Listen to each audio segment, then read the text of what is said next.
Okay, so we should be live. Sorry for the technical difficulties. I had computer issues. So we are gathered here today to talk about Lonewolf 2019. We have 72 players signed up. I have somewhere in the neighborhood of like 64 lists, so that's usually a good sign that they're going to show up. If you guys haven't done this before, which I think most of the people have seen these casts before, basically what we're going to do is we're going to break down the matchups for the first round. So you're going to find out who you're playing in the first round of the tournament. We're going to talk about their list. We're going to talk about your list, and we're going to talk about how those two lists compare to each other. Since we do random scenarios, we're not really going to know what scenario you're playing because we roll it randomly at the start of the game. But we'll have a decent idea based on your list of how we think they stack up in kind of an all-comer scenario, or maybe just kill. Who knows? I have a couple of guests with me today. I have Jeff Daniels from Houston. He runs the Bayou. Jeff, you want to tell us something about yourself? Bayou from Houston. Hey, wow, concise. Our third year we do 2,500 points for the Bayou, and we usually have some theme that we're still working out this year. Thinking about stealing some things from Vanguard. Last year it was a big thematic God War, so looking forward to it. Nice. Wow. We've also got Jeremy Duvall on. Jeremy, I think you're running West Coast, or is it West Coast, or what are you guys calling it now? It is called the Bay of Kings. There you go. And that is something that, Britton can talk more about when he introduces himself, but that's our big tournament at the end of September. So I am Jeremy Duvall from Countercharge and the West Coast Region Chair. Yeah, and we have our big event coming up at the end of September, so we're getting excited for that. Nice. And last, we've got Britton on the call. Britton, what's up, man? Howdy. So, yeah, I'm the TO for Bay of Kings, which is in the Bay Area at the end of September. Besides that, I'm here to talk shit and read some lists, and I'm pretty much done reading lists. So, oh, that was quick. So we're going to do something a little different than what we've done in previous years. The share function that we did with the Masters went over really well. So because of that, and because Google Hangouts doesn't let me share and I don't have two computers to flip back and forth between, what I did was I took the Dropbox link and put that out on the Lone Wolf Facebook page for the posting that has the day 1 and day 2 YouTube live streams. So if you guys want to read along while we're doing these, you can go pull up that, and it's got all of the 60-ish lists that we've got in. So you can read along as we're reading them. Lastly, we'll do the time-honored tradition of what are you drinking and what are you drinking out of? Jeremy, I saw the vodka. You want to kick it off? Sure. So I have fresh off of hand-delivered to me at Adepticon, a bottle of Black Eye vodka that is unopened. I've been saving it for tonight, and I'm going to be drinking out of the Mantic Open Night 2019 swag. Man, you're just a merch whore. That's awesome. Mm-hmm. Jeff Daniels, what do you got? I am drinking a no-label Ridgeback to start the evening with. Nice little dark lager. And I am drinking it out of a vintage Hangover Heroes glass. Nice. Britton, are you on a cough medicine or something right now? I'm drinking a can of disappointment. I have a Coke Zero straight out of the can. I was hoping to run and get some kind of bougie soda or non-alcoholic drink, and just didn't get a chance today. So sorry. And I'll round it out. I am drinking out of my Whataburger Yeti cup that I got for a birthday or anniversary or something like that. And I've got some vodka in here too. So me and Jeremy are sharing the vodka vibe today. Wait a minute. Is that a Yeti brand Whataburger tumbler? Yeah, man. Oh, man. I got to get me one of those. Oh, dude, these are fucking awesome. They work fantastic. All right, let's jump into it. We have table 1. We have Mr. Jimmy Dogens playing one of our mystery guests, Kenzie Vogt. So Jimmy is bringing – what is Jimmy bringing? Undead. Let's find out. Just got to find the list. Jimmy Dogens has his undead. And Kenzie didn't turn in a list, so we can just guess at what she's going to play. It's probably going to be elves. So Jimmy's list, he has a horde of skeleton warriors. A horde of skeleton warriors. Both of those have the giant rats that give him life leech 2. He has 2 troops of wraiths. He has 2 regiments of mummies. He has 2 hordes of werewolves. One of them has brew of strength. He has 2 troops of revenant cav. He has a lich king mounted on horse, heal 6, and shroud of the saint. He has a necromancer with bane chant 2 and heal 3.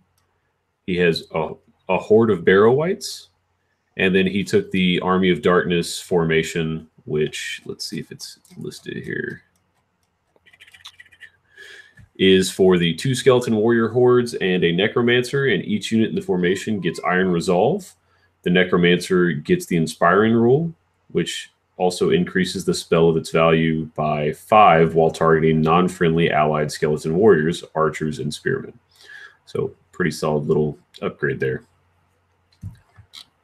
So kind of an X factor there since we don't know what Kenzie's running. Again, probably elves. Jeremy, I think you play undead more than any of the rest of us. How are you thinking about Jimmy's list? Yeah, he's got some interesting stuff in here. I mean, the Army of Darkness formation is pretty good.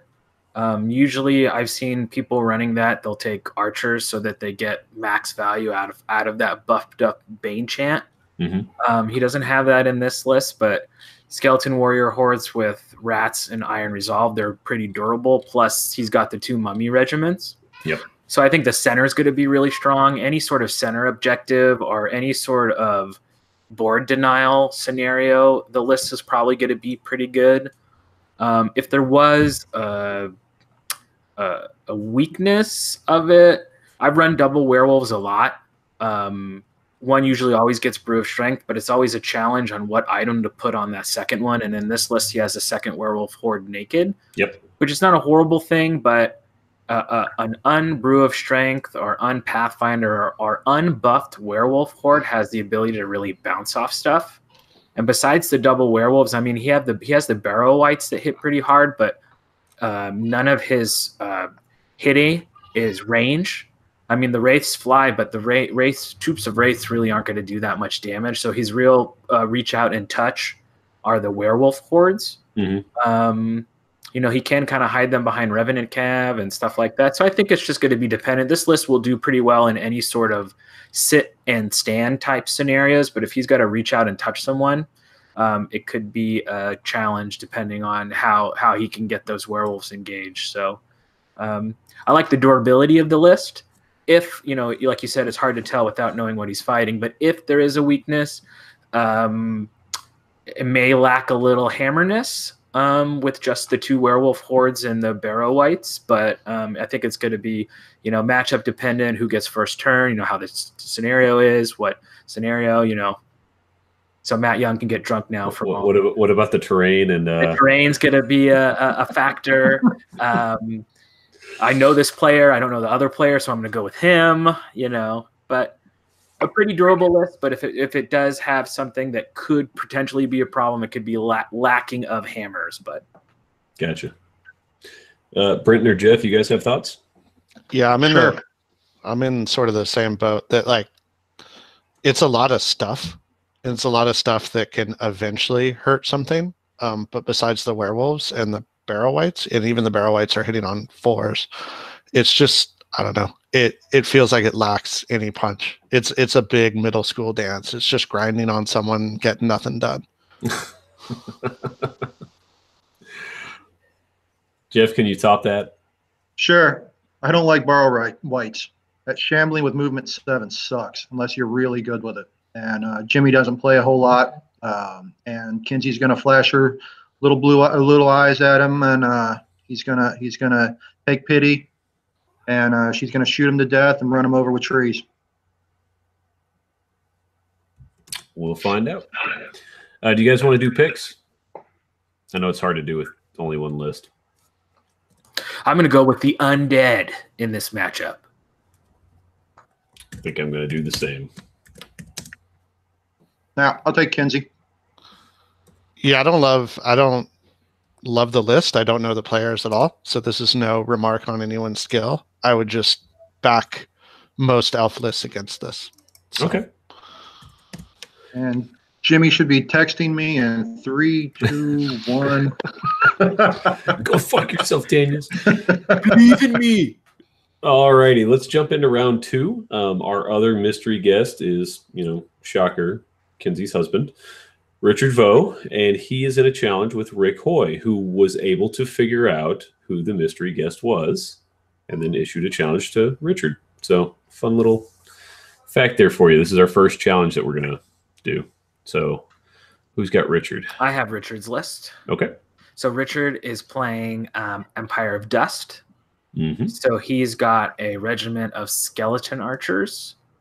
He's got 2 mummy regiments, one with Banner the Griffin and one with Han's Sanguinary Scripture.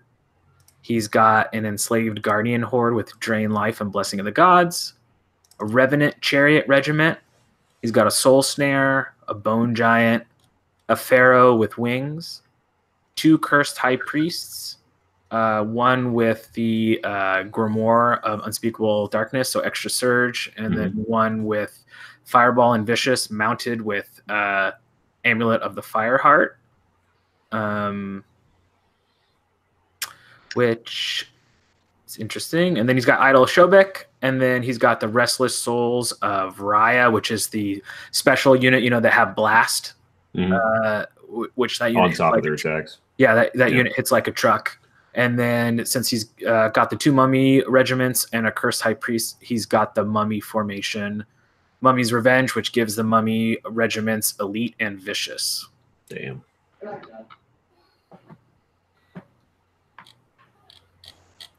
Okay, and then I think I have Rick Hoy, right? Yes, sir. Okay. So he is playing goblins, parentheses, evil. So he has a horde of spitters, a horde of trolls with the Brew of Courage, Fleabag Riders. He has a troop, 2 regiments, and a horde. So I think that's every entry in that Fleabag Riders section. The horde has Brew of Sharpness, so they're hitting on 3s with their, 28 attacks or something. A Mincer Mob with the Brew of Haste, 2 Sharp Stick Throwers, a Big Rocks Thrower, a King on Chariot, which are great.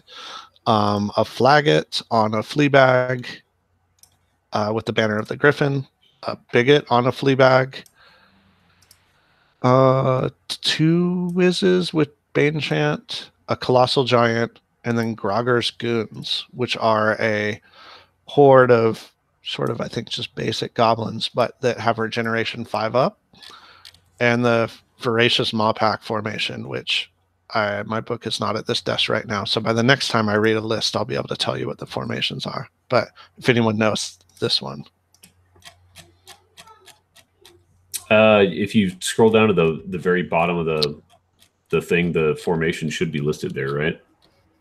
Or am I not seeing it? Each unit gets Vicious, and Yeah, no there longer it is. has Yellow Bellied. Oh, they came in. Sweet. I thought they were hidden out of these, but yep, all the Fleabag Riders, the horde and the regiments get Vicious and no longer Yellow Bellied. So that means that horde of Fleabag Riders that has the Brew of Sharpness is now also Vicious. So it is a nimble, vicious, hitting on 3, 28 attack, Thunderous Charge 1 horde of goblins. So, fun. Did he have any Bane Chant that he was throwing with that? He's got 2 Whizzes, not mounted though, so they'll be running after them as fast as their tiny legs can carry them, hoping to Bane Chant. But yeah, I guess this is just a lot of stuff. Like I'm not even sure exactly how to break this down. It's like he took one of almost everything in the list. There's a lot here. I think he's counting on a lot of work from that little unit of trolls and then those Fleabag Riders hitting where they need to hit. I don't know. It's a pretty scary, I don't know. It seems like a really cool goblin list. There's just a lot of stuff on the table that'll hit you. There's that Mincer Mob in there too. Yeah, it's just interesting. It's the regiment. Do they come in horde? They're no. I think so. I think they do come in horde. I could be wrong. I'll grab a book before the next time I read a list. That would be good for armies I don't play. Yeah, there's just a lot here. A couple sharp stick throwers. I mean, he's missing a couple things that goblins usually just have, so that's what's giving me pause.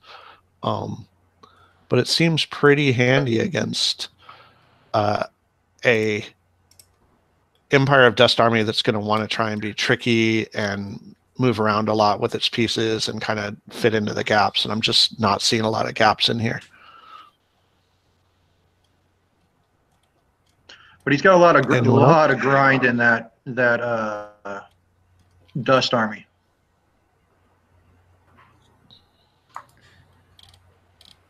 Yeah, I'm flipping back and forth between the two of them right now. I just worry about like the number of attacks you need to kill that many stupid goblins.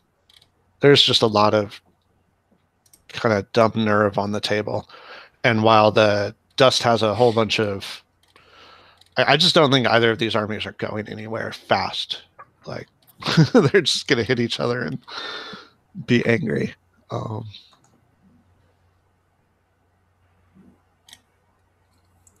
the Fleabag Riders could get around, right?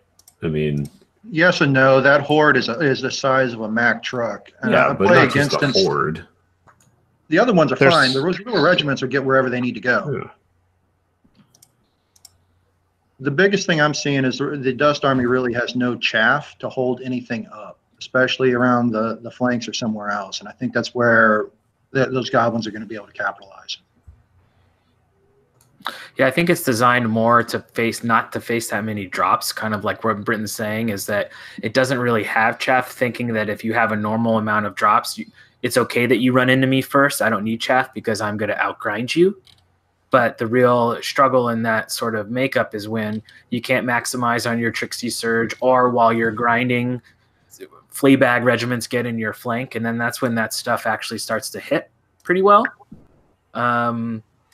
And especially, too, if it's just a speed-based scenario, these Empire of Dust lists are not incredibly mobile, whereas there is like a lot of speed in that Goblin list, and he's got a lot of pieces to just sit back and sit on stuff, you know? So yep.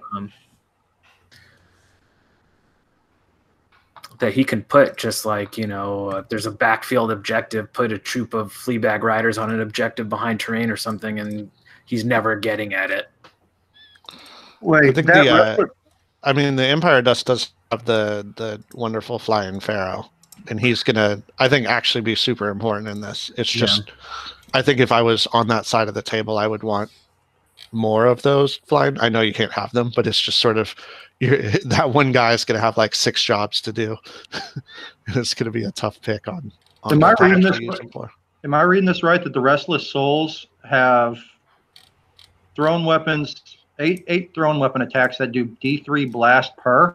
The D3 is for their melee. It's for all their abilities, basically. Yeah. So whether they're shooting or in combat, they have blast D3. Yeah.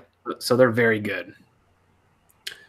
Especially because they've got Shamble. So you can shoot them and then still surge them into stuff and get a double whammy. Yeah, okay. It's the same as the Commandants. Fuck you, Jeff. That's nasty. But with Shambling.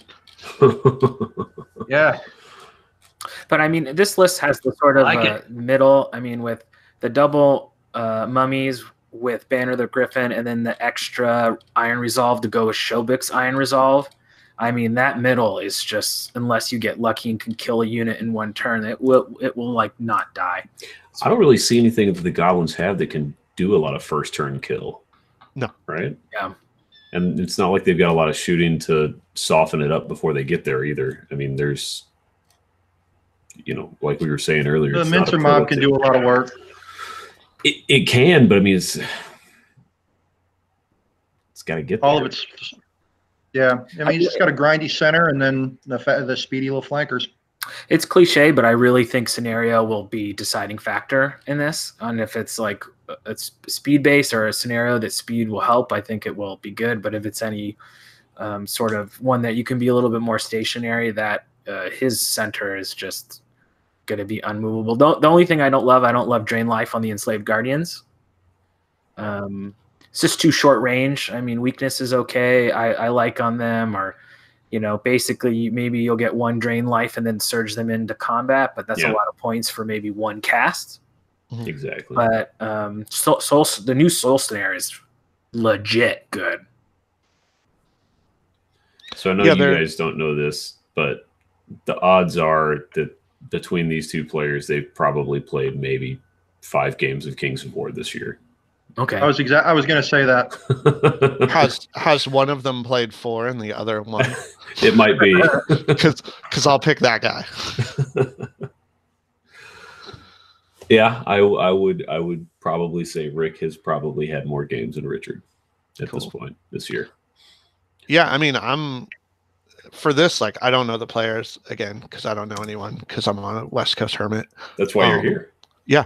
So judging on the list, if I walked up to this table and these were just sitting in the middle and ready for deployment, I'd want this Goblin army against that Empire of Dust. I think that Empire of Dust will have some other great matchups through the tournament and could get stronger as it goes along, especially if this person learns the army as he plays. But I like the Goblin army more. Jeremy, you have a pick? Yeah, I think depending on the scenario, the Goblin army could only kill 1 unit or not even that and still win, just based on the more drops and moving around. So kind of not knowing either player, I think I'm going to go with the Goblins here. Daniels?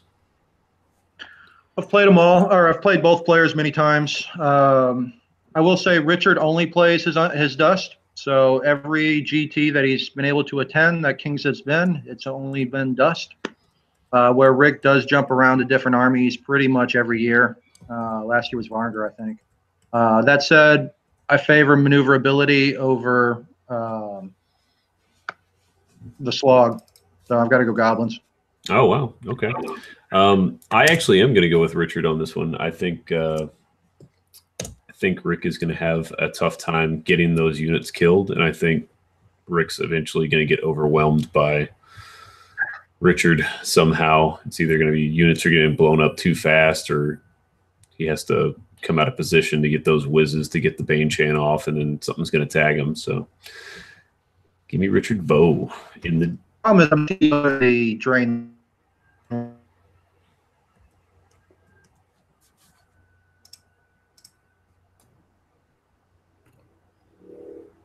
What's that now? I was going to say I don't see enough heal in that Dust list, other than the Drain Life and the Soul Snare. I'd like to see a little more something else on one of the priests, personally. Never mind. You got Shovik as well. Yeah, Shovik's in there, and then you got the Pharaoh that can run around and fly and lock things down if he needs to. So, well, and the Soul Snare against low defense is crazy good. So, yep, it's gonna just suck the life out of his Raiders of the Lost Ark Goblin face melting. Alrighty, let's jump over to table 3. We have Brody Beck versus Chuck Williams, and I have Brody's list. Let me pull that up. Brody is bringing his Tribe of the Elk, which that translates into Varangur somehow. He has 2 regiments of Thralls.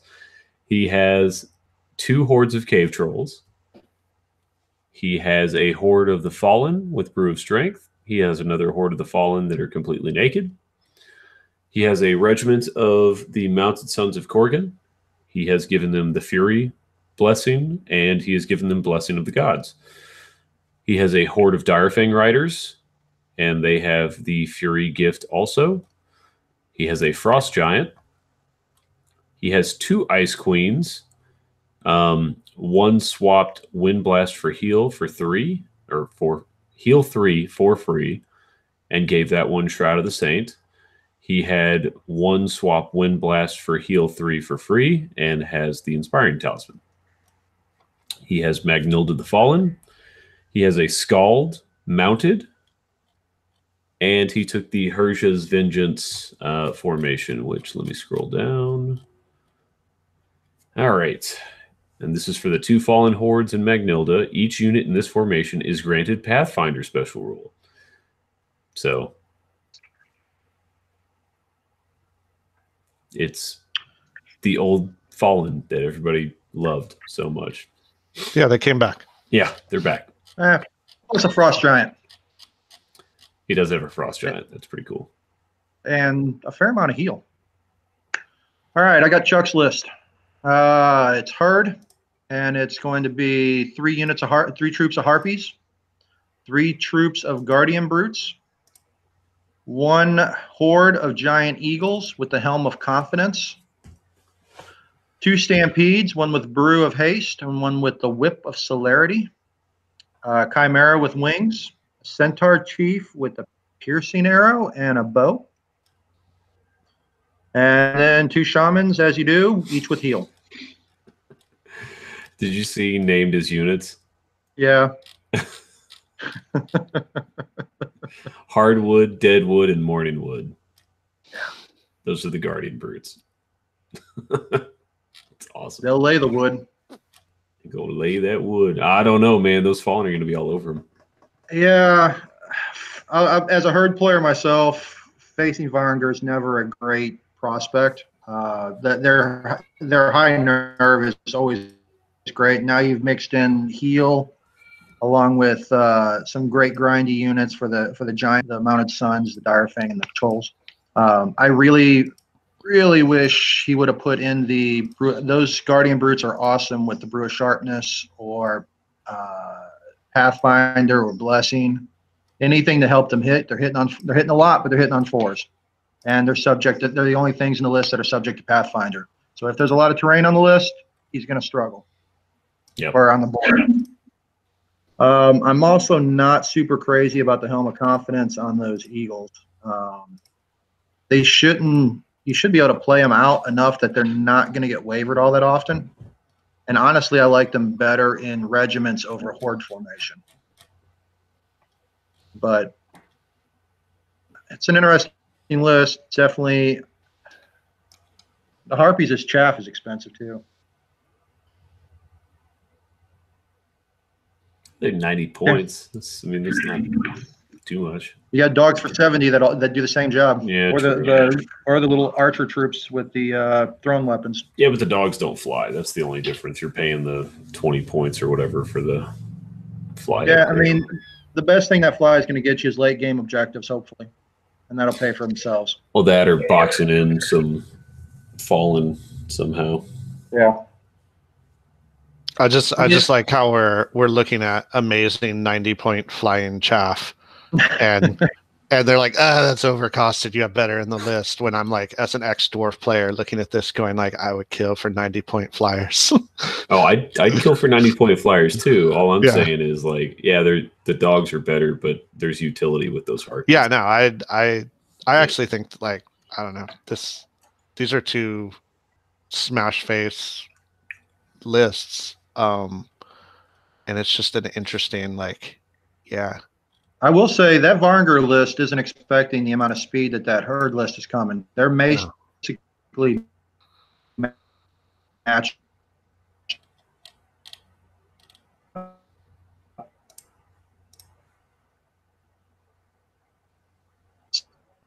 Speed.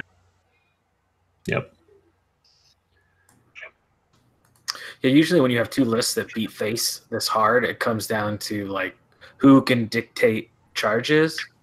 And so I think it's really going to come down to how Chuck uses the Harpies. I think is going to be really interesting, and the Giant Eagles. Because like you said, Mark, you do not want to have your Stampedes all of his biggie hitty stuff has range on the Stampedes, so I think it's going to be really interesting on how he uses his speed to slow. Those Stampedes are coming in at charge 8, same as all the Varnger stuff. Oh yeah, because one has Brew and then the other one is Whip.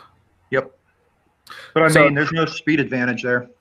So the Whip is only +1 inch. Yeah, so you're going 15 instead of 16. But then the other one is speed, same speed. So yeah. Yeah, it's kind of a weirdly slow herd list. Like I'm used to herd. I know that's strange to say with like five flyers and speed 8 stampede and nothing moving. Is that where the harpies come into play though?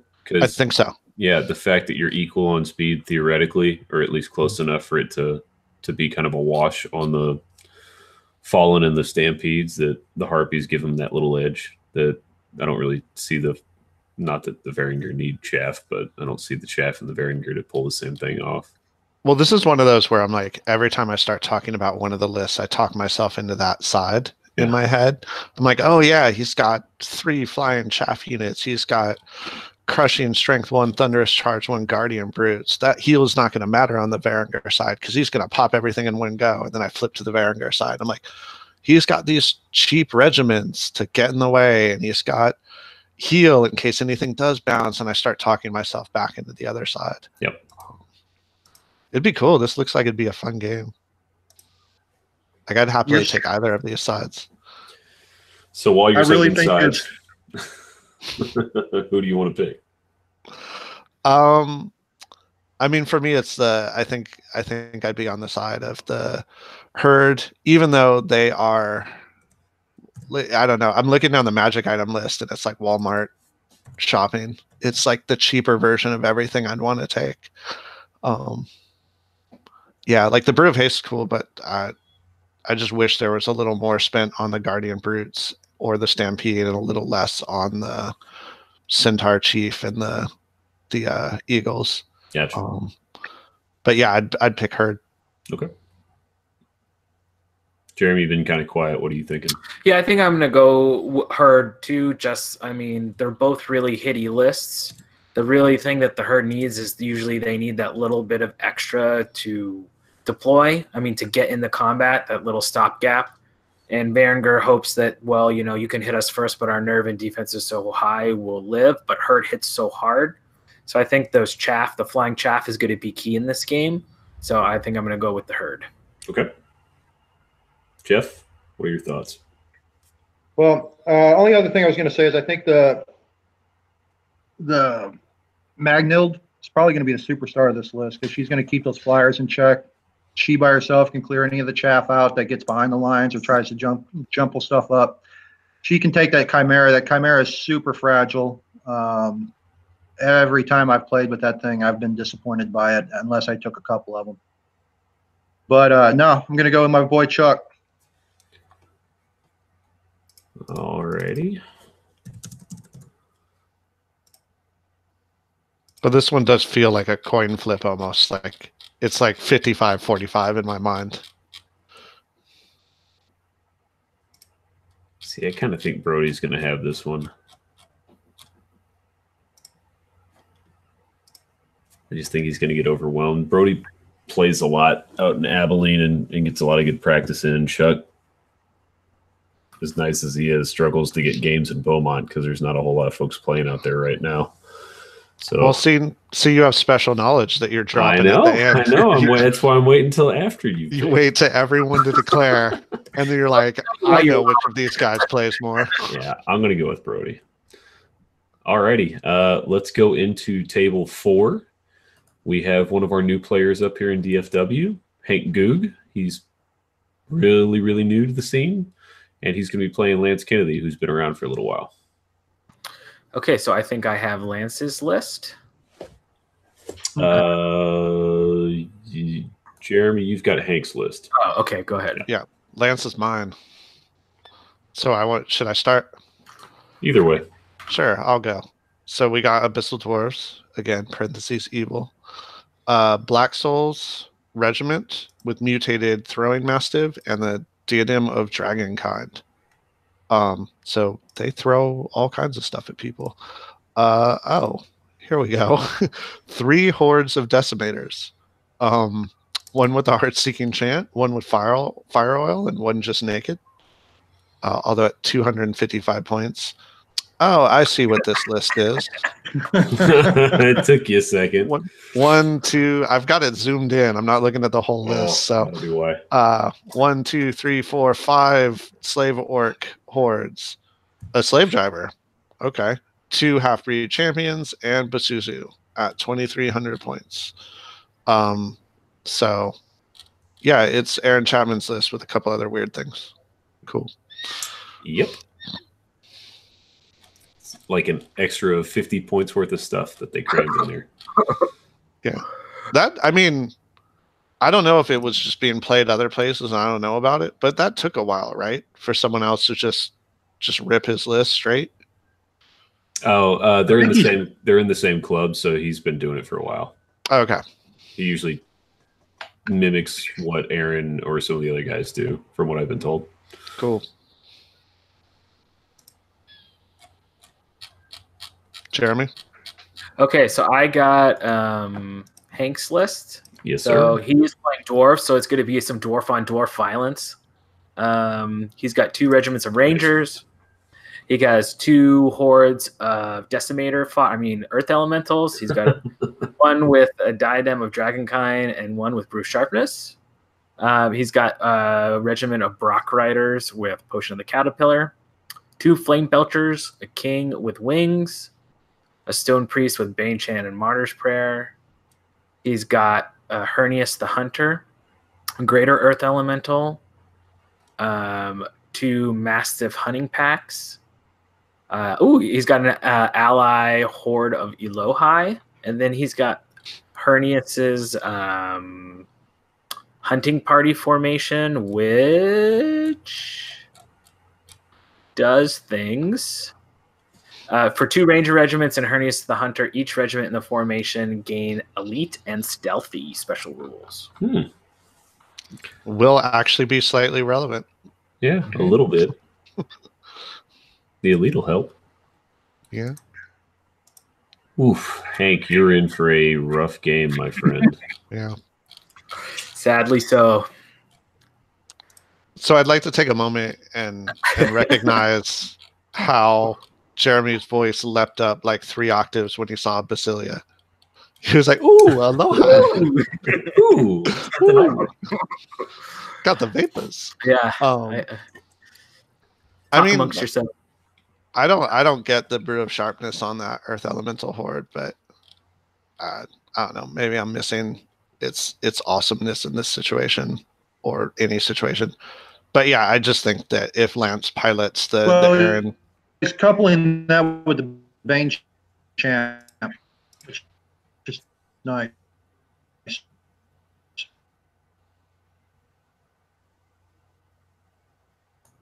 I am Robot Jeff. We lost Jeff. Okay.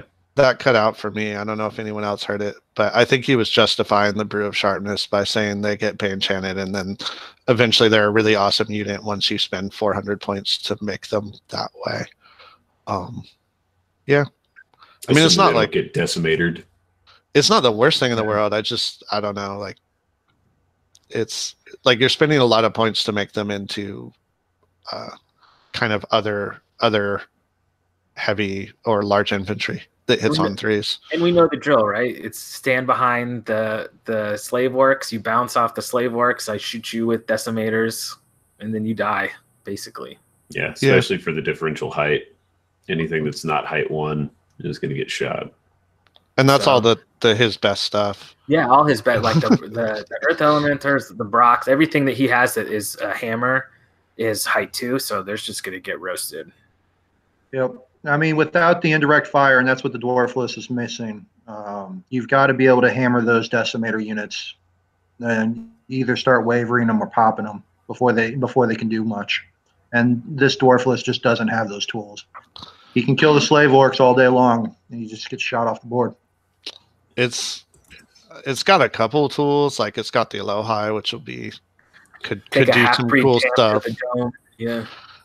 I mean, like the Elohai, it's got some other stuff that can kind of get around. It's got the king. I think there's some tricks he can do to make it better. But if the Lance list is piloted well, again, I don't know, Lance. If it's piloted well, I see it really hard for that to lose.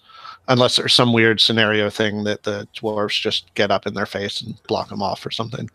But and then what's one thing to be said when you play a list and you've played it probably against, and you've played the version of it by the person who created that list, you're going to really see sort of how that list should be played. So the fact that he's probably played against Aaron and had Aaron sort of, you know, give him some suggestions on how to play the list, I think that definitely will help him. Yep. Like there's like blue tinted Star Wars Jedi Master Aaron like floating next to him the whole game, just telling him what to do. But if he's got that, he definitely wins. So do we want to do votes real quick? Lance. Yep. Ditto. I'm going to go with Hank. Okay. Just to be contrary. Just to not vote for Lance. That stupid list. I was really hoping Hank had like I don't know him, so like cool, you made your own list. I was hoping he had ripped some other internet list off a different dojo person. Oh, but fucking hilarious. Didn't happen this time. That's my hope each time, is that like two people rip opposite lists out of that same club and run them against each other.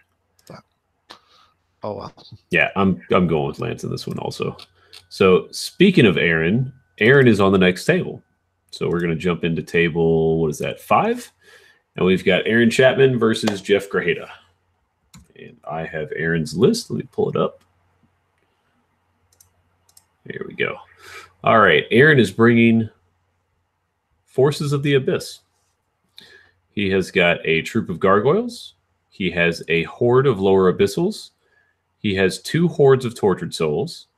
He has 2 regiments of the new Heliquins. One of them has Caterpillar. He has a horde of Abyssal Despoilers. He has the Abyssal Harbinger. He has mounted him and given him Diadem of Dragonkind. He has an Abyssal Temptress with wings, Critter's Call, Alchemist Curse, and the Inspiring Talisman. And just to round it out, he has brought some fallen allies. He's got 2 hordes of those. And that is Aaron's list. Jeff Grajeda's list is undead. So he's got 2 regiments of Soul Reaver infantry, one with the Brew of Haste, the other with Pathfinder. A horde of revenants with the undead rats.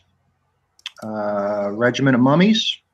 Regiment of Soul Reaver Cav with the Wine of Elvenkind for Nimble. 2 troops of Revenant Cav for Chaff. Revenant King on an undead Great Flying Worm with the Hans Book, whatever that. Lich King with Bane Chant, Heal, and the Shroud of the Saint for that beautiful Heal 9. Lady Iona and Iona's Thirstful Coven, which does amazing things. +1 move, right? Yeah, +1 move and Fearless for the Soul Reaver regiments. Fuck. Only thing I wish Jeff had in here was Teleport.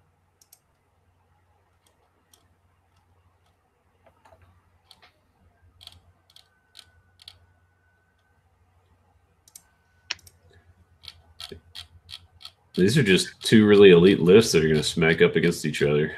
Yeah, I don't want to fight either of these. But I'm not coming, so it's okay. Yeah, so you're fine. Yeah, I'm fine. I'm safe. It's great. I can just watch.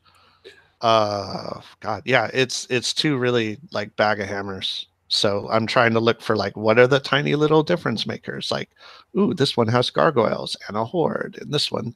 So just trying to look. Someone else can talk.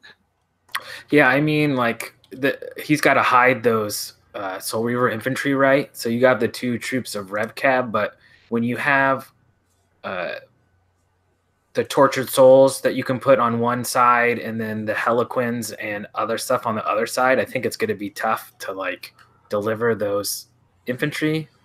And Aaron's like a great player. I mean, just so much in his list just hits like Mack trucks. I mean, the Heliquins are Soul Reavers basically with Fury and just like 1 less defense. The Despoilers hit like a truck.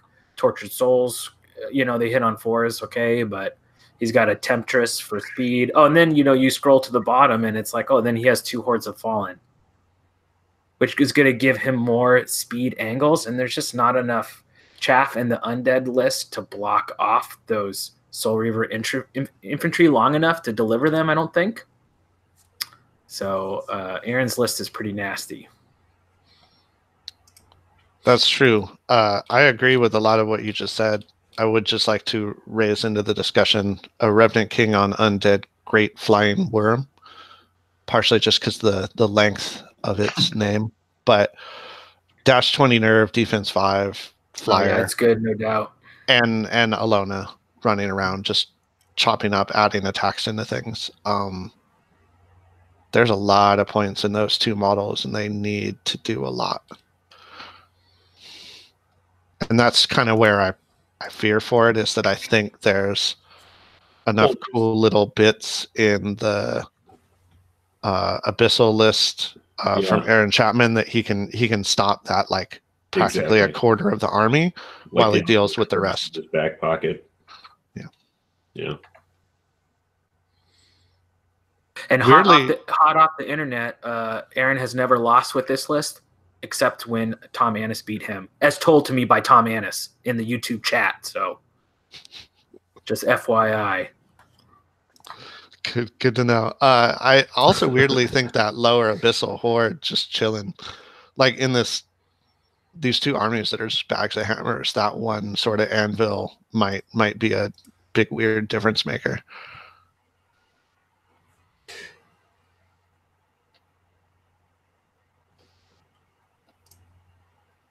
It's tough call. You know, Lady Alone is good. She's like unkillable, but I mean, there are turns where she's gonna miss or not do a lot of damage. And I don't know, for scenarios that are based so much on objectives and doing things, she's a lot of points running around that if you don't get value from, it's gonna be rough. But just Aaron just has so many things. It's like so many units in this list are gonna punch you in the face. Well, one of the other things is the undead list only has, I think I counted it, 8 scoring units. 1, 2, 3, 4, 6. Yeah, 8 scoring units. To Aaron's 2 of which are those Revenant Cav. That's pretty easy. Versus Aaron's only got 1 soft unit and 9 scoring units, and I think that's where the problems be told. Plus, he's got higher maneuverability. Yeah, and those scoring units aren't fucking around. It's like horde. With both the Fallen and the Tortured Souls run. Yeah.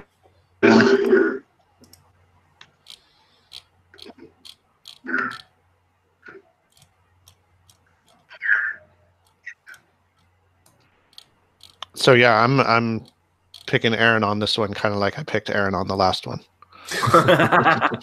The only person to get picked twice on 2 tables. He actually the other guy isn't playing that list. He just shows up with a fake mustache and sunglasses and plays the other table at the same time. How convenient that they're on tables next to each other. He can literally play both games. He's walking back and forth like a weird, back and forth like a chess master. Yeah, like some teenage prodigy. Just fall into F6. Yeah, I'm gonna go with Aaron too. Or Aaron as well. Jeff? Yeah, I gotta go Aaron. Oh, that hurt. Heartburn. I'm going Aaron also. I think paper on paper, it's a good matchup, but I think Aaron's just slightly more practiced than Jeff Grajeda has been in the last maybe year or two. So sorry, Jeff. It's going to be Aaron. And with that, let's hop over to table 6. We have Sam Barr versus Tim Delmas Jr. And Jeremy, I think you've got Sam's list, right? Yeah, which is Brotherhood, and it's the Order of St. Mercurius. He's named his army. Dig it. Okay, so he's playing Brotherhood. So we have 2 regiments of Brother. Sorry? Should be League of Rhodia. Oh, never mind. No, you're looking at Delmas. That's yeah. Right list, right? He's Brotherhood. Yeah, you're looking at the right one. You've got the correct list. Okay, so he's got 2 regiments of Brotherhood on foot. He's got a horde of Villain Martyrs with Banner of the Griffin. He has Order of the Brotherhood, a horde with Brew of Strength. Order of Redemption Regiment with Blessing of the Gods. 2 regiments of Order of the Forsaken, or Forsaken Beasts, and he's put Ensnare and Regen on it. He's got a Devoted mounted with Martyr's Prayer and Inspiring Talisman. He's got 2 Exemplar Forsakers. He's got the Last Stand formation, which I'll go over in a second, and then he's got Ronaldo the Bard. So the Last Stand formation, which got changed. No, that's the infantry one. Hold on. So the Last Stand formation has got the Villain Martyrs Horde and 2 Order of the Brotherhood on foot regiments, and then a Devoted. And each unit in the formation gets Fearless and Iron Resolve, and the Devoted has Bane Chant too. So it makes that middle a little bit more survivable. Yeah, a little bit. Okay, so I have Tim Delmas. Yes, sir. That's how you say his name, allegedly. He's playing League of Rordia.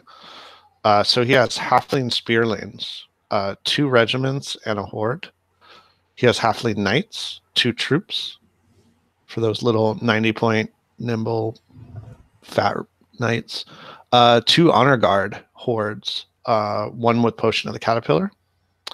3 volley guns, 2 Iron Beasts, 1 Battle Shrine, Halfling Master Sergeant, Halfling Master Engineer, Halfling Sorcerer, 2 of them, both mounted, 1 with Weakness, Guiding Light. There it is. There's his combo. Yep.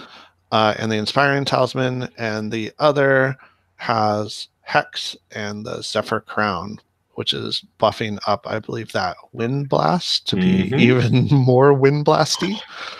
And then he's got the We've Had Second Breakfast, which I think buffs some, let's see, it buffs the Spearling Horde and the 2 Spearling Regiments and the Master Sergeant to get Ensnare. So they all get Ensnare, and then the Spearlings go up to Defense 4 from Defense 3. They're still melee 5, so I always read that. I'm like, oh, they're Defense 4 now. And then you look at their melee, and they're still terrible. You're like, so damn it.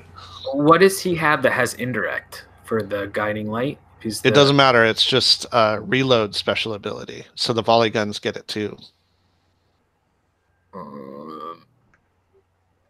It's indirect fire or reload. Reload. So okay. Imagine the moment that he is hoping for, in which He all of the volley guns with Elite because they're next to the thing. Yeah. Yep. Elite, hitting on 4, piercing 2 volley guns, all just unloading on something and making it go pop. It's gonna be like Last Samurai, like they're just gatlining the knights as they come running in. Yeah, if he can make that happen on the horde of knights, and then he's got a bunch of wind blasts to try and help set that up, or at least delay something horrible. Yeah, I mean that's the dream. I think he's really happy. I don't think he's looking across the board at anyone with what, Blizzard? Is that the spell that just kills halfling wizards? Yeah. Yeah, so he's really happy he's not round 1 looking across the board at any height 3 or 4 blizzards coming at him. No, I like the Rordia list. This is, I mean, he both of these I want to say are themed as fuck. One of them named all of his units and has probably a whole fluff around his order. And the other guy is using all halflings except for those honor guard, which are probably halfling models as well. And his army is amazing. If this is the list I'm picking up, it is. Yeah. It's all like demented rabbits and like evil like chicken riders, and it is like a really, really awesome looking army. Yeah, so I respect both sides' theme and commitment to that. I think this is a pretty cool Rordia list that likes what it sees across the board. Especially, I think he's going to choke a lot of those high defense, kind of grindy, hitty Brotherhood units with just terrible halfling troops and have a lot to hit them with the second line or shoot them. So I just think it's a bad matchup for this Brotherhood list. I think the Brotherhood list can do some cool things in round 2. It just didn't want to see this sort of trash and artillery list coming at it.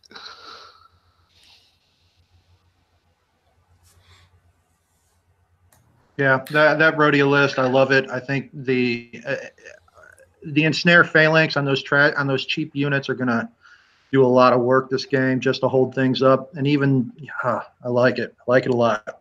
Put me down for Tim right now. Plus, it's a beautiful army. Yeah, me too. I mean, phalanx is what you want in your slow you down units, while his honor guard's setting up charges, and then, like you said, he's got 3 volley guns that at some point get that guiding light, or even just with elite, man, that's a lot of fire. So yep.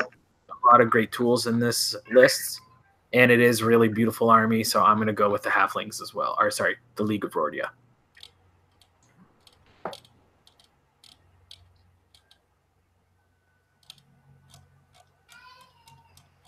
I'm kind of partial to this Brotherhood list. It's just going to get the shit shot out of it. I like the list. If you told me to design something to be mean to it, this is probably what I would make. That or like show some us where goblin it touched list, you, or just some goblin list that does the same sort of things. It's just like it's designed to beat up on this kind of list, I feel, and it just doesn't quite have. I mean, like, there's some cool stuff. It's got the Forsakers can do some cool stuff. Yeah. The Order of the Forsaken, like, that's a lot of kind of fly light hitty stuff that could do cool things. I mean, I'm not saying he doesn't have a chance. I'd much rather have that Rhodia list. Yeah, you talked me into it. I'm going to go with Tim also. I do like that Brotherhood list, though. Round is this a 6-game tourney?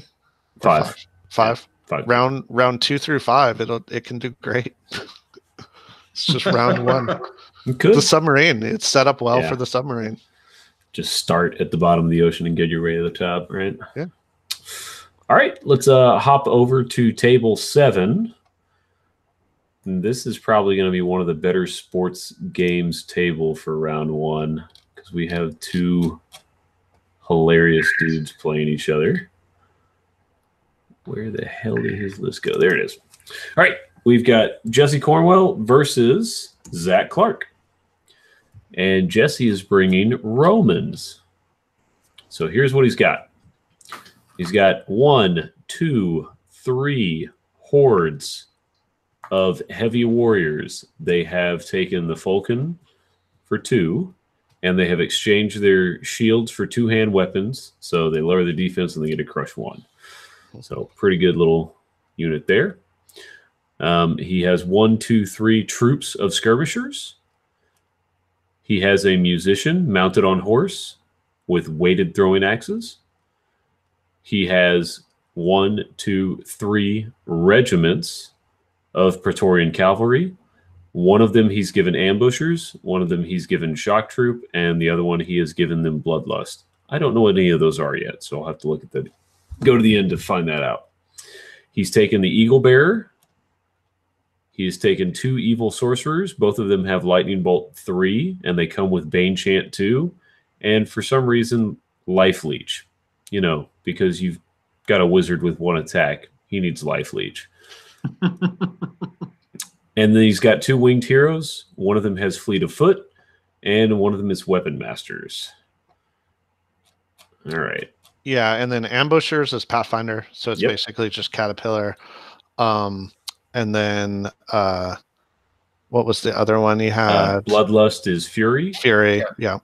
And then Fleet of Foot is +1 speed. Yeah, Shock Troops is brutal. Yes, it is. So the Cav is running around with one of them has Caterpillar essentially, one of them has Fury, and one of them has brutal. And one has Weapon Masters, or something in the list had Weapon Masters, which is the elite special rule. Yep. There's all the special rules. Hey, Zach, if you want to, you can go out to the Dropbox and take a look at the list yourself. That way you don't have to try and figure out what the hell we're talking about. The Weapon Master's elite. Yes, Jeff. It's a winged hero. All right. Zach's playing rats.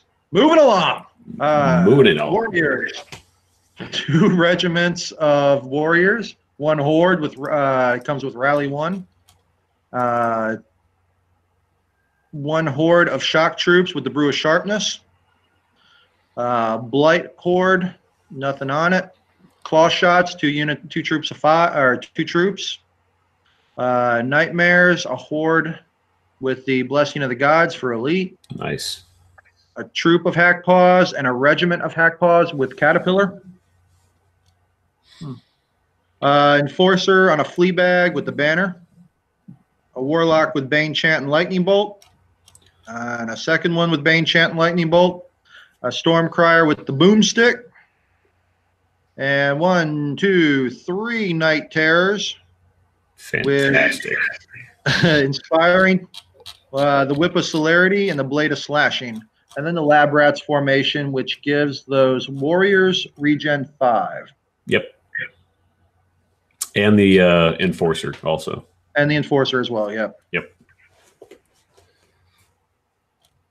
Dude, those Night Terrors are awesome. Cheap as chips. They're cheap and they are awesome. And they score.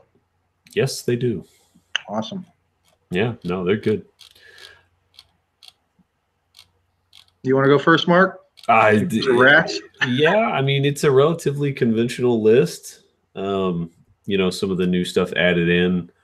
The claw shots will do pretty good. Probably not in this game as much as in some of the other games because of the Falcon rule. He's not super reliant on the shooting anyway. It looks like he's more interested in getting in combat and playing with that Bane chant. I like the rat list. I think it's good. I think it's solid. How does it match up to Jesse's list, though? God, that's a lot to chew through. It's a lot of dudes. I want to quickly say I'm disappointed in Jesse. What's that? Oh snap! The disappointed. It's bullshit. It's the taking the two-handed weapons on the Legionnaires and then taking the Falcon. I understood it when John Green was doing it because he had his fantasy sort of Spartan-y super soldiers from the movie. Yeah. But you're running historical Romans. It's disappointing. It's not something that existed. And that's it. I won't mention it again, but Jesse. just the head shake and the tut from a historical gamer. And moving on. I think his list is actually really good. It just has so much stuff. And 3 basically kind of like tiny knight regiments with their accoutrements is going to be interesting. Jesse says they pick up the shields when they're done fighting. Yeah, but what are they swinging with? What's giving them +1 strength? What is that? All the extra mobility they have from not carrying the shields, right? They've got their tiny sword that they're now swinging with 2 arms. Is that no. More force. No. Power, right? Disappointed. The writers never intended that unit to exist like that. But because historical is an abandoned rule set, people can just do it. Yeah, you're not wrong about that. Fired up.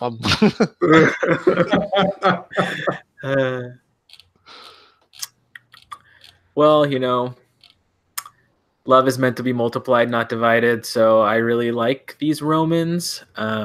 I mean, they're great against grinding rat units, right? They hit on 3s. They have plenty of attacks. That's like what you want to see when you're fighting against big infantry units. He's got some skirmishers to kind of do a little chaff work. He's got some knights to hopefully try to bog down a couple other things. So, you know, being a historian as well, I understand Britain's frustration and fears and the rage that boils deep within. But it's cool to see historical lists, you know, historical lists at the in a tournament. So I just wish I saw less quotation marks on them. You know, it's just like. No, I think the Roman list has some really good stuff going on. Mm-hmm.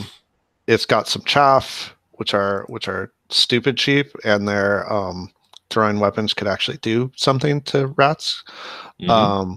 He's got his rallying 2 2 sources of rallying 2 kicking around, so that bubble's going to be all over the place. One's mounted even. So they're going to be kicking around at 23, 25 nerve on those defense 4 in combat, defense 6 against shooting units. So that's matching the rat sort of stupid nerve as well.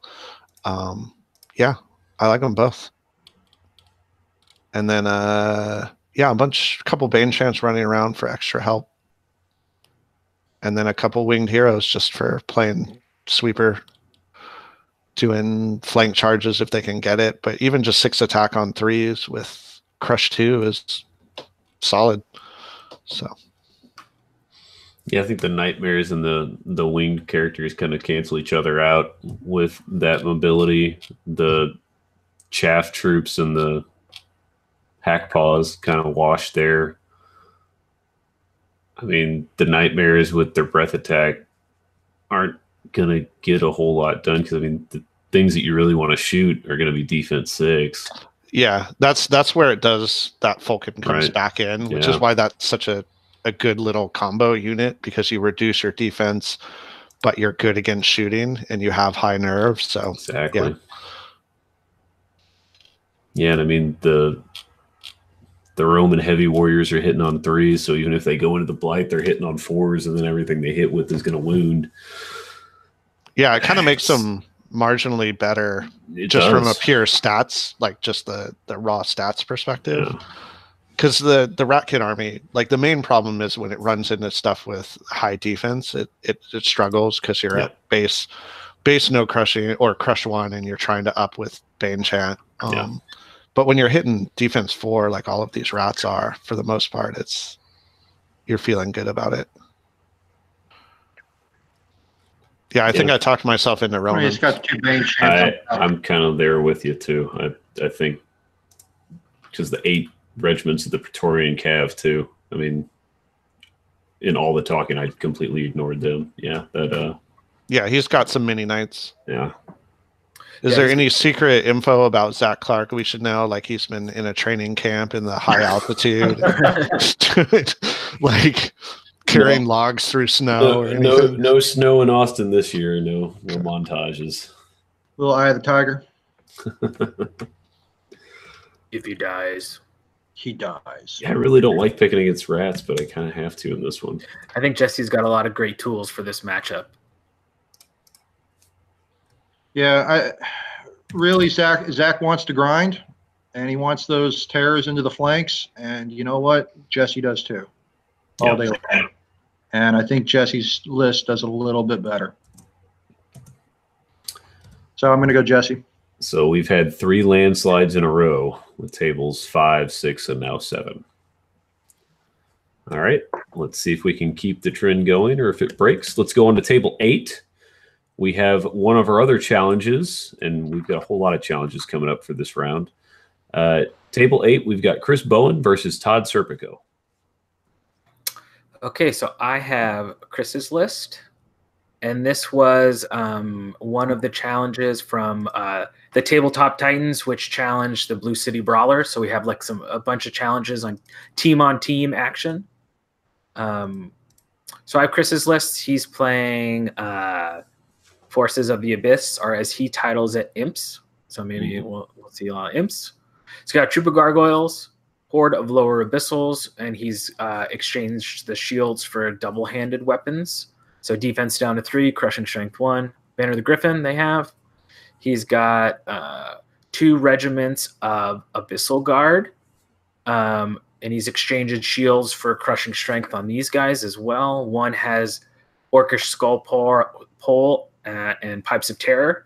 So double brutal, and then the pole you roll off, to see if it goes away. He's got Imps, Regiment of Imps.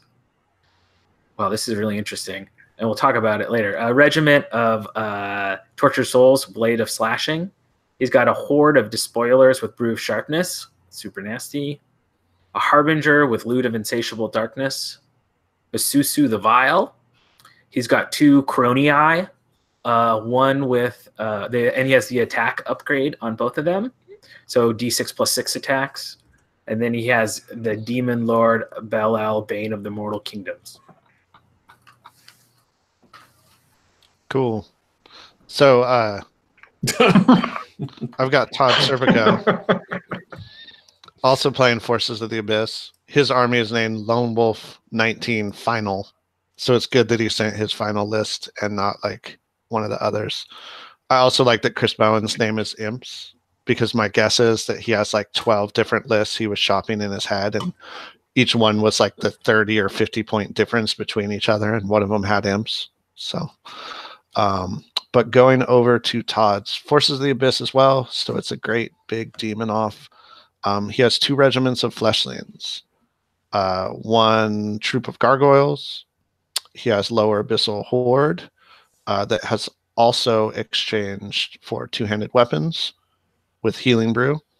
He has a Tortured Souls Horde with Whip of Celerity. He has Heliquins with the Wine of Elvenkind, so pretty much Soul Reavers, nimble Soul Reavers. Abyssal Despoilers with the Brew of Sharpness, so he's shopping in the expensive area of the magic item store. Yeah. A Heliquin Blood Mask with the Inspiring Talisman.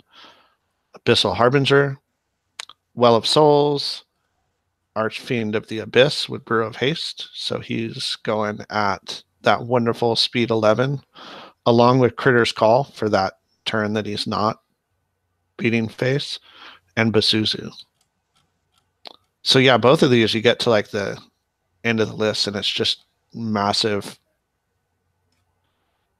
point cost after massive point cost. But it's 2 Abyssal armies just beating the crap out of each other. Should be fun. What I think is interesting is that, like, there's a lot of things in Chris's list that are things that Todd is like a proponent of and normally takes that he didn't in this time with his Abyssals. Like, I know Todd loves the Abyssal Guard regiments. He loves the regiments of Tortured Souls. Like, we just did a army review for Abyssals, which is going to come out on Countercharge, and on it Todd's talking about how much regiments of Tortured Souls are so much better than hordes, and he has a horde. And he takes the horde. He takes the horde, and then this guy has a regiment. So it's so funny because, and I know Todd was like on the fence, so it's going to be interesting to see if in this matchup they're playing, and he's like, "Oh, I should have used the stuff that I was going to bring anyway." So I mean, it's going to be interesting. It's going to be a bit like seeing an ex-girlfriend that you broke up with. Seriously. And like you kind of hope they're not doing so well. And like the abyssal like guard you kind of hope shield. She got that. You know, they've been in the gym working out, so their butt's looking pretty good on the abyssal guard. Yeah. So it's gonna be like, oh man. So that's an important philosophical question. It's like, if you run into an old ex-girlfriend, do you want her to be fat now? Like, not then, but now. Like, do you want them to be doing worse? Or do you want them to be doing as well as they were when you dated them? And I feel like this list is asking that question, because it's like Todd's old list versus this new list. And if he gets a couple bad rolls at the beginning and he's just spending the whole game looking with regret, that would be pretty funny. It's just, there's going to be like the one tear going down Todd's face, just like the one solitary tear. Like his Tortured Soul Horde's not gonna... This matchup is going to answer some. Riveting. Thank you, Jeff. Well, I was going to say, answer the philosophical questions of the universe. I'm just waiting for that moment that the Tortured Soul Horde doesn't quite fit in a flank because of the footprint where a regiment would have, and he just screams across the whole venue. I should have taken the regiment. God damn it! No, I mean, they both seem like solid, good lists. I think I like Todd's a little better. I don't know the player like caliber here. I'll let Mark come in and tell me how I'm wrong and who's played no games. But I like, yeah, it's just got a little more. It's not fucking around. It's got a little more raw power. I like the Heliquins with the Wine of Elvenkind. Todd's, yeah. Like that's a brutal unit. The Pat Allen special. Let me get a big meaty Rev Cav regiment and give it Pathfinder. Punch you in the face. And then the spoilers with that's just two things that. Well, they both have one shot stuff. They both have the spoilers and they both have brew sharpness on them. Yeah, it's going to be really interesting to see which one of those, those just killing each other. Yeah. Hopefully they'll line up across from each other and just cancel each other out for the entire game. Yeah, then regen it all back and then fight each other and then regen Yeah, it dude, all back. I'm disappointed in Todd. Like all I've heard from him is big up in the new Cronius, big up in regiments of tortured souls, and he didn't take any of that. So either he's been gaslighting the entire internet. He actually thinks all those things are crap. He was hoping someone would listen to him and that he'd get a chance to challenge them in the first round. He could have set all this up. He shows up at Lone Wolf and he's like, "Fooled you." New Cronius is terrible. I've known it for months. He's like, it finally paid off. I finally got somebody to do this, and I get to beat them with it. It's 7 months of planning to have that one game. There's like a room in his house with like red string from post to post and like potential opponents and all of this stuff. He's been plotting this moment. It's like Lost. Well, yeah, because Todd challenged Chris, right? It's all lining up. So, look at this. Oh man. How do you feel, Jeremy? How do you feel that your podcast was used in this conspiracy? Well, I don't, I mean, and he said it too afterwards. He's like, if I talk about because we got to do the list review as part of like part 2 of the podcast. And he's like, what are people going to think when everything I said was good is not in my Lone Wolf list? And I was like, I don't know. It's coming out. We're going to find out today on April 15th. Yeah. So I'm on the side that Todd's gaslighted everyone and that his list is going to do some cool stuff and win this game. So Britain's down for the conspiracy theory. Yeah. Since Mark Cox told me Todd Serpico is always correct, then I didn't tell you that. Well, the internet told me that. So and the internet doesn't lie. I just love that there's a Todd is correct meme. I just that makes me happy on the inside. But I mean, he's one of my club mates. I know, and my partner from Living Legends, and from Living Legends 2 will be my partner again. Breaking news. I know he gets a lot of practice with this list against good quality players, and Chris Bowen, he just plays Devlin and like Rob, and those guys suck. So I'm gonna go with Todd. Alrighty. Kidding. I love you guys. Jeff? Yep. Put me down for long enough to answer. Put me down for Chris with that Tortured Soul Regiment is going to outperform that Tortured Soul Horde. So I would have been all in Todd's bracket if we had done this last week, but in going to Blue City, Chris was putting on a fucking clinic. Like Chris was one of the ones that smoked me on day 2 of Blue City. So he's upped his game. I don't think this is going to be a pushover for Todd, like Jeremy is asserting. I don't know though. I don't know that he wins though. I think it might end up being a draw, honestly. Who is this? Who's this guy? Well, Todd plays with casino dice, so if he gets close, he can just pick up his big bag just throw it and just chuck him in his head. I'll go with Todd after all. I think it's going to be tight. Todd could be incorrect and lose this game.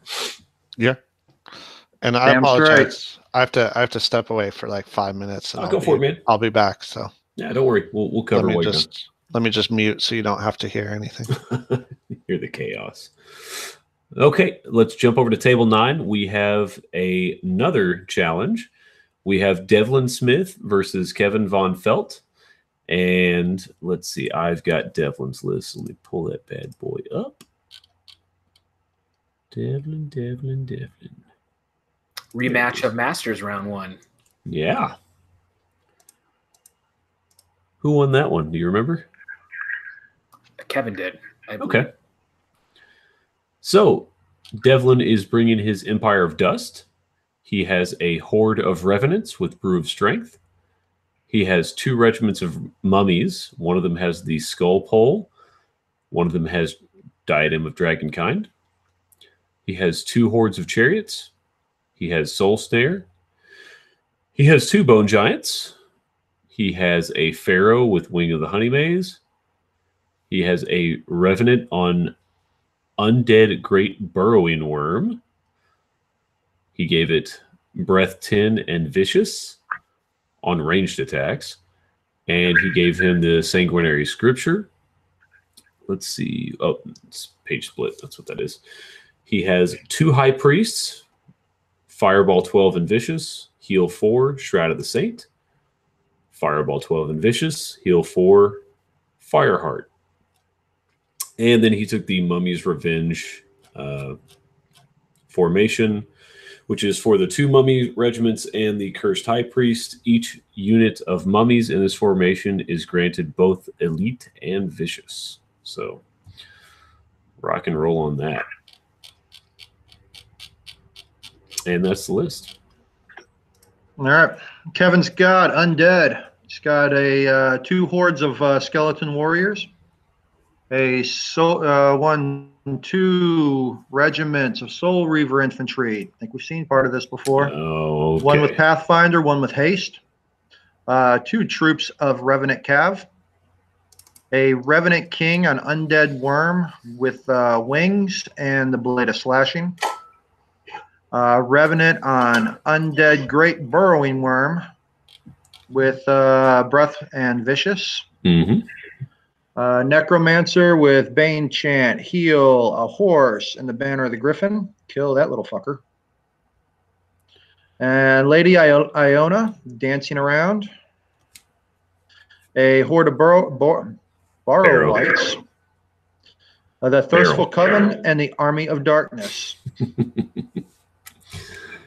The Thirstful Coven is +1 speed and fearless for Iona and the Soul Reavers, and the Army of Darkness, the 2 Hordes and the Necro get Iron Resolve, and the Necro gets Inspiring and increases its spells by 5. Jeremy, you're the undead expert. I think you should start. Well, you know, Kevin's been playing he's been playing Soul Reaver Infantry for a long time. Yeah. He's played them now for two cock packs, and the formation this year is much better than the last. You know, he's very well versed in this list, and I mean he's coming off a great performance at Masters with a list very similar to this. He's definitely one of the better undead players in the country, I would say. I've seen him in Devlin had a UB game with this sort of list. And in that game, Kevin teleported Alona behind and like did all these shenanigans and felt so bad that he didn't want to put teleport in his list this time. We had a lot of discussion on if it was like too cheese to feel good about yourself in the morning. So I think he tried to kind of take Lady Alona, who's really good, but not take teleport as, you know, as a way to try to still have a fun game for your opponent. I know Devlin's, you know, people give him a hard time because he's joking around, but I mean, he knows what he's doing. He's a legit player, but I think Kevin has a lot of momentum right now. He's been doing consistently well with that list over his last few events.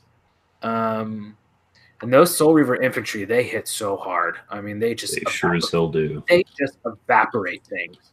And he's very good at delivering them after having so much practice doing so. So it's going to be a tough one for Devlin, I think.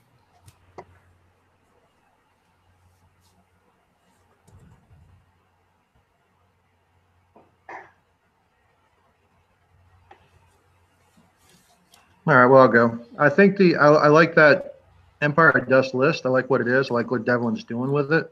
Mm-hmm. But I also played Kevin enough and watched him play his games. He comes over the house and plays. That he knows what he's doing with this list. And, you know, this is going to come down to who can use the terrain better and whatever the scenario is. I mean, Devlin's got a little more heal to him, which is nice, but I think that Kevin's got a little more punch, and he's going to grind a little better. Well, I think... And can I just say, how do you have something like the Great Burrowing Worm and then not have a burrowing mechanic? That irritates the crap out of me.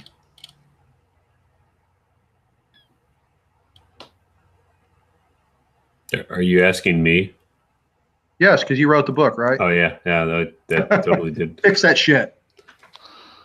So I snuck back, but I will only take a minute to add on to this one. One quick shout out to Kevin's also naming all of his units in the PDF. I love seeing that. There was a time in my life when I was more of a competitive dickhead, and I would see named units, and I would be like, yes, this person's a hobby player. I'm gonna get them. But in Kings of War, I find that that's not actually the indicator it would normally be. Like Kevin has this like cool theme and all of his named units, but then it's also a hard ass player. So, and I am disappointed in Devlin for not having his units named. Because when I played him, his bone giants were something like Chiquita Bonana or something. And that deserves to be in the PDF and not just set at the table. But yeah, I like Kevin's list more. They both have some of the same units, literally. But I don't know. I mean, and this could all go wrong. Like they're both good players, their scenario, all of that nonsense. But the thing about sort of like when you have survivability and you have heal to back it up, if you just run into a buzzsaw that deletes the unit, the heal doesn't matter. And the region doesn't matter, and all of that doesn't matter. And I think Kevin's got a couple buzzsaws that are just going to eat the other units. So if he can keep them protected and keep them just doing work each round, I think he's got it.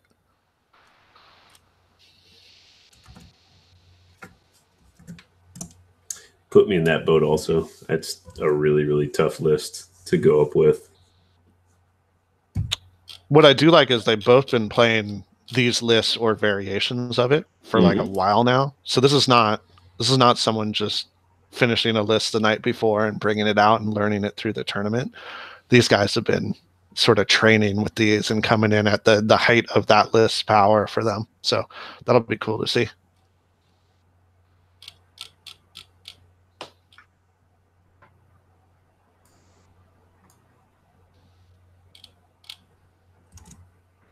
Cool. Did anybody else want to kick a vote in? I think we got everybody. Yeah, I'm picking Kevin. Yeah, pretty sure everybody did. So another landslide there. All righty.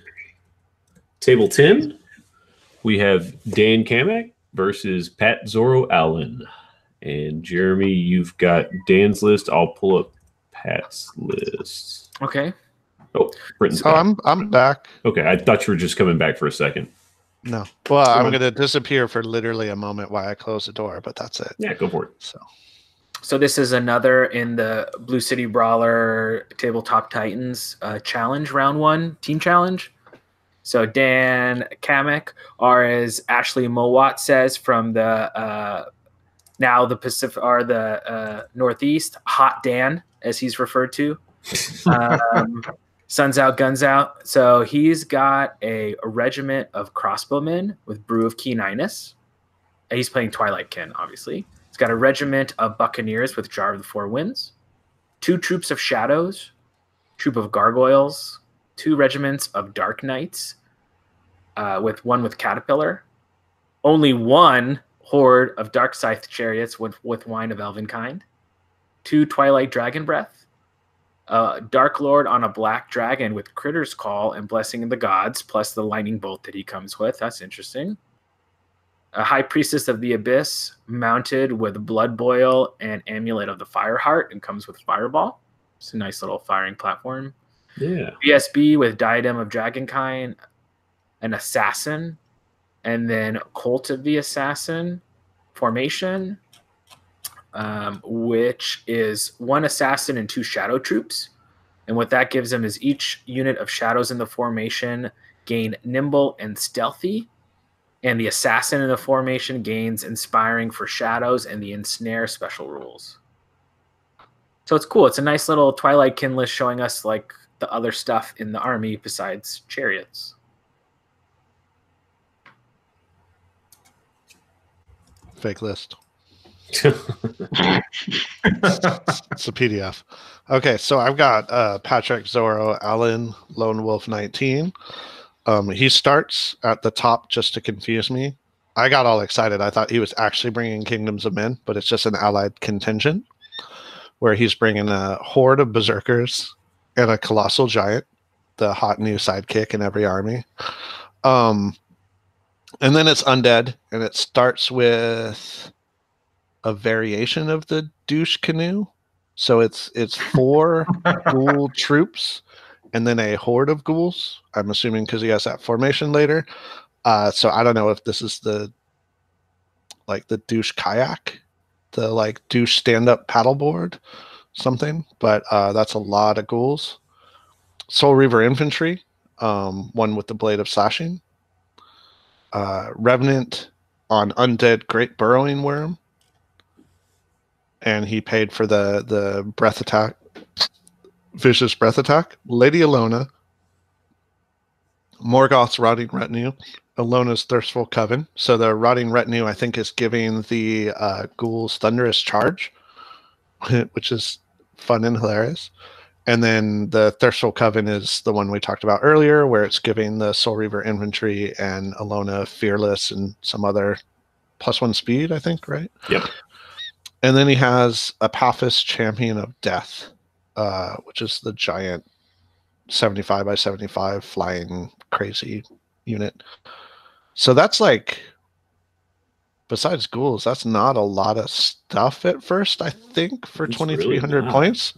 But it's just a lot of stuff that beats face. It is that. Like Horde of Berserkers, which is 30 attacks, hitting on 3s with Crush 1. A colossal giant, a bunch of thunderous charging ghouls, Soul Reaver. This is just a weird list, but like, I don't know. It's one of those I look at and I'm like, I don't have the balls to take it to Lone Wolf, but I would definitely want to just proxy this up for like a game against Jeremy. It looks fun.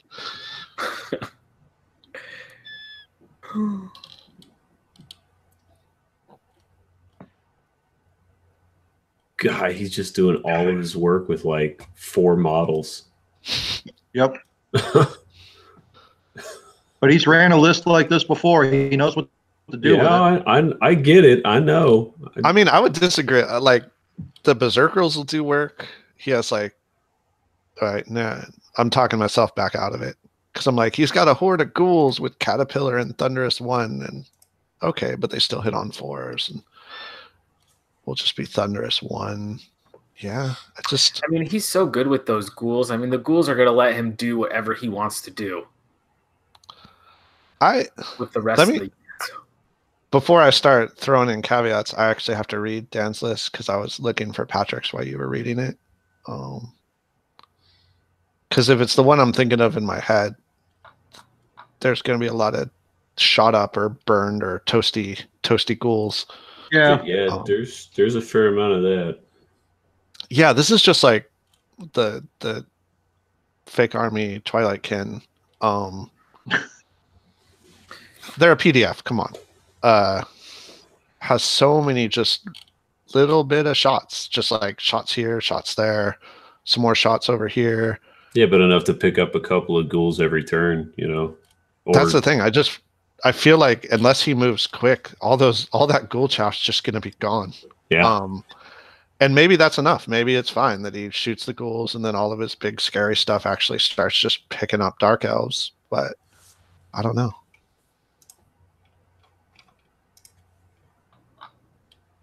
I mean, are we supposed to be doing this list on list? Because in my head, I'm like, I feel really bad talking like Patrick can't just do anything he wants.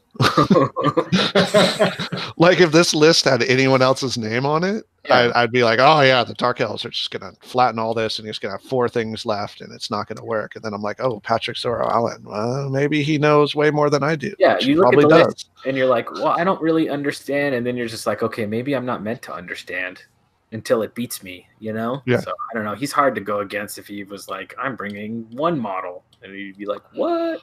But I also think he has like a playful streak where he'll just bring weird or stupid armies if he wants to. Yeah.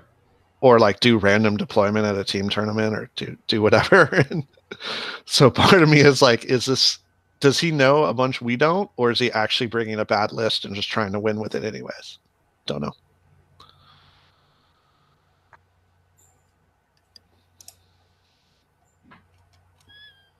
Because there's just so much shooting. Yeah. And like none of it's gonna hurt a bunch of defense 5 or 6. Yeah, Like the so Romans, it's gonna go at the defense 3 stuff. yeah, the Romans, he does the have Roman lanes army on would that. just walk through this, but like I feel like if the ghouls are being counted on to do anything other than absorb a round of shooting, they're not gonna do it.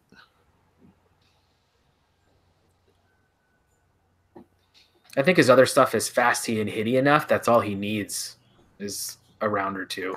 And then he'll be engaged with everything that he wants to be engaged with. Yeah. Yeah, if he clears the chaff, then all of his cav and his chariots can hit what they want.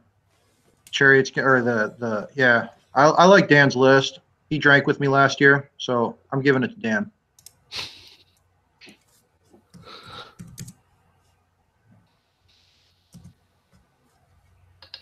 No love lost for Patrick. I do love this. I think it's a fun one to play. I'd love to play it. You just frag out as much as you want, man. Nobody's gonna judge you. Your internet sucks, Jeff. He just teleported. Did you guys see that? He was like sitting up close. It blinked, and then he was sitting back in his fucking couch. He took teleport with him. Yeah, he's got teleport. It's like when he talks, it's like a mad lib. It's like we get a couple words and then we fill in our own blanks for what you're actually saying. That's how I interact with him through text message too, because he doesn't know how to fucking spell or even check what he's writing. Are you just talking shit now because you know anything job. he says back we're not going to be able to hear? Yeah, exactly. Fair enough. I'm actually kind of partial for Dan's list also. I know Pat's an amazing player and he's going to do more with this list than I'm probably conceptualizing, but looking at Dan's list, I think it removes too many of Pat's tools earlier than it needs to for him, for it to be, for it to pay off. Because I think ultimately the ghouls are there to just soak drops and then soak shots for a couple of turns while everything else rushes up the board. I think Dan's just going to wipe it out quicker than maybe is strategically acceptable. I don't know. The one nice thing about Dan's shooting too is that normally it's like MSU style shooting, right? What's the best target for that? It's ghoul troops. Yeah. Having berserkers. Having the regiments and having the troops it's lower number of shots, but he can split his targets better. So that is one nice benefit that Dan has, is his target selection is going to be good as far as spreading out the damage. Yeah, and it's sort of that thing where Pat has hitty fast stuff, but there are just so many targets.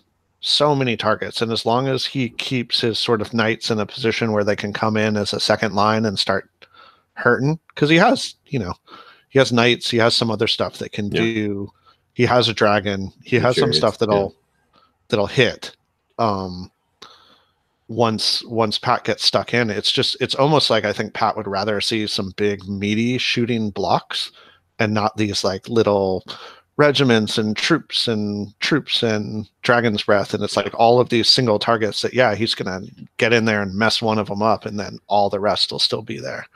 Yeah, because like a horde of shooters can only kill one troop of ghouls a turn, whereas these smaller ones, like you said, are going to be more valuable, I think. So I played a variation of this list at Masters against Dan, and his biceps, and I was playing orcs like badly, but like the orcs I did have was trolls and axe hordes, backed up by a bunch of god speakers and heal. And just like walking across and just soaking all the damage. And even then, I think it sort of took a game 6 sort of brain flub to give me a shot getting through this sort of just hail of light shooting, and I was equipped to deal with it. But after saying all of that, I'm still going to pick Pat because I just think he's better at this than I am, and he knows something I don't know. Cool. So, Jeremy, I think you're the only one that hasn't picked yet. Like, I mean, it's the same story, right? It's like Dan has the tools and he's got a lot of interesting stuff, but Pat is like one of those handful of players where you almost default to them just because of the level that they play at. So I wouldn't be surprised, as far as what we've seen so far when we're talking about what could be an upset. This is probably the first game that we've seen where I think the notable players up to now, I think, are going to do good. I mean, this could be an upset, but I still got to go with Pat. Okay. So we'll jump into the next round. This is another challenge. We've got Dustin Superbeast Howard versus Matt Carmack. And I have Dustin's list. Let me pull it up. I get Dan Cammack and Matt Carmack mixed up in my head from their names all the time. Yeah. And I'm sure they look nothing fucking alike, and someone now knows both of them is laughing at me. They do not look anything alike. in my simple brain on the internet, I just see those and I think they're the same person. Alrighty. So Dustin is bringing Trident Realms. What? Right. So here's what he's got. He's got 2 hordes of Gigas. One has the Chalice of Wrath. One has Dwarven Ale. He has 2 regiments of Tidal Swarms. He has 2 hordes of Naiad Worm Riders. One of them has Brew of Strength. He has 3 Knuckers. He has a Coral Giant. He has 2 Naiad Envoys. Both have Heal 3. One has Banner of the Griffin. The other has Shroud of the Saint. He has a Naiad Worm Rider Centurion. Naiad Worm Rider Centurion with the Dark Lord's Onyx Ring. He took the King Crab formation, and he has Nikushi, the Worm Rider Commander. And let me look at what that formation does. I'm sure it has something to do with the Gigas. Each unit in this formation gets +1 speed and is also elite. So those Gigas are moving 5 and have the elite special rule. It just brings them back to normal movement. Yeah, gets them on par with some other things. All right. Matt Carmack's list is Empire Dust, rocking 3 regiments of chariots, 2 hordes of chariots, like he does. Horde of the Revenant Worm Riders with the Brew of Sharpness. 2 Bone Giants with, as Brenton likes to say, he's got it in the PDFs, the Bone Storm and Bone Saw. 1, 2, 3 Pharaohs on Royal Chariots. 1 with Blizzard and Blessing of the Gods. 1 with Light and 1 with the Orcus Skull Pool. Including, he missed a chance to put the Fresh Prince in there. And Apophis. No formations, and with Apophis has the wings. Wow. I think that's a lot better of the list than he ran last year. Let me pull it up. I haven't looked at his list yet. If I remember right, it was almost all chariots last year, and it didn't do particularly great. It was like all chariots last year. I mean, it's a lot of chariots this year too, but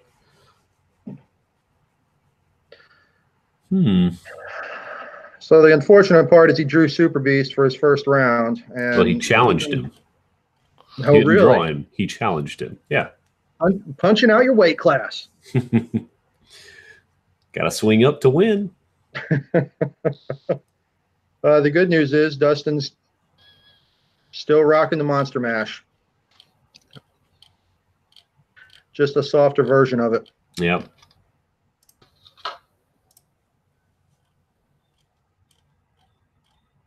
I do like Blizzard on the height 3 chariot with Blessing of the Gods. It's pretty nice. It's good against low defense. And he's got a lot of that. That chariot shooting is not awful either. It's not terrible when put on low defense targets. That Dustin doesn't have. He's got the Worm Riders at 4. The Knuckers are 4s. Yep. Paddle Swarms are 2s. I mean, I think there's some The targets. Knuckers are stealthy, and I'm guessing Oh, the they are. Riders are going to be chilling. Yeah, Knuckers have every rule, just pretty much. There's just a giant collection of rules on a monster. It looks like he took the sort of, well, if I can't have an incredibly maneuverable bone giant that surges into the flanks, I'll take Knuckers, which are almost close. Yep. Yeah. I mean, these are like two directly opposite lists, it feels like, which is fun. We have Gigas moving 5 with big shield, so their defense 6 to the front, backed up by heal, and then a really fast maneuverable wing or wings if he wants it, versus just a crap ton of bows. And some bone giants and more bows and Apophis. And ensnare against 4+ is just so rough. That's the problem. Yep. When your whole army's hitting on 4s. But the Gigas don't have it, right? Correct. Yeah, I'm pretty sure they don't. Nope, they don't. They do have elite, and they have elite and speed +1 speed though. Yep. So they're outranging dwarves. Suck it, dwarves. Some dwarves, not all dwarves. Yeah.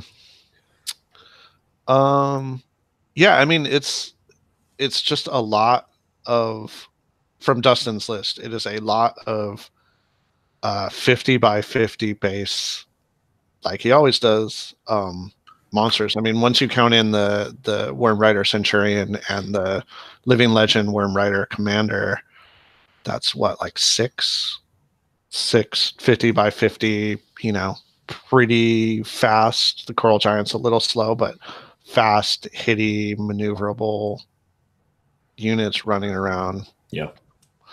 And I think that's a good spot to be in when you're trying to lock down Chariot Hordes and Chariot Kings and that kind of stuff.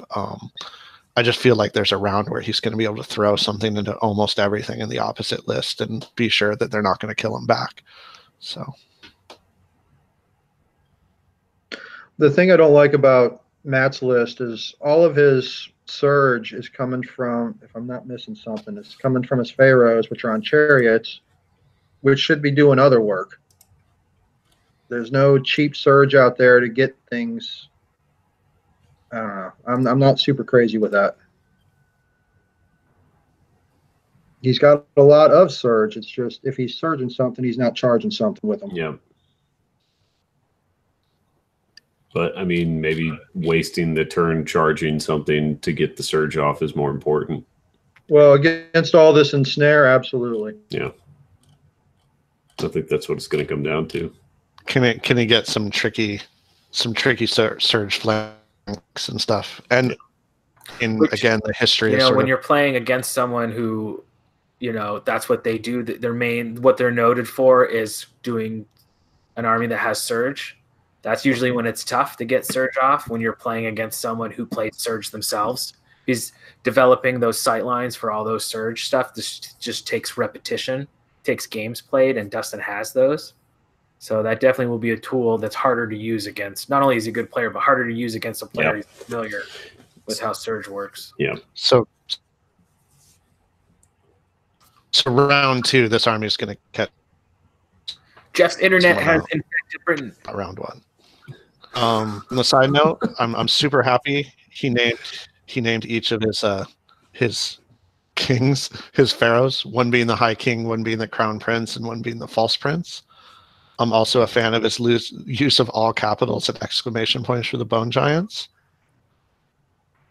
But not naming his chariot units. That just feels lazy. It's Bush League. Come on. All right. Is anybody voting for Matt? I guess we have my answer. Want to, but Yeah, and like that's the thing. Like I don't think it's a terrible matchup for Matt. I just think that the pilot is the problem, not the list that he's facing as much. Doesn't Matt normally play? Oh, never mind. No. Yeah, I think it's somebody else. You mean in Dustin? Matt's really bad.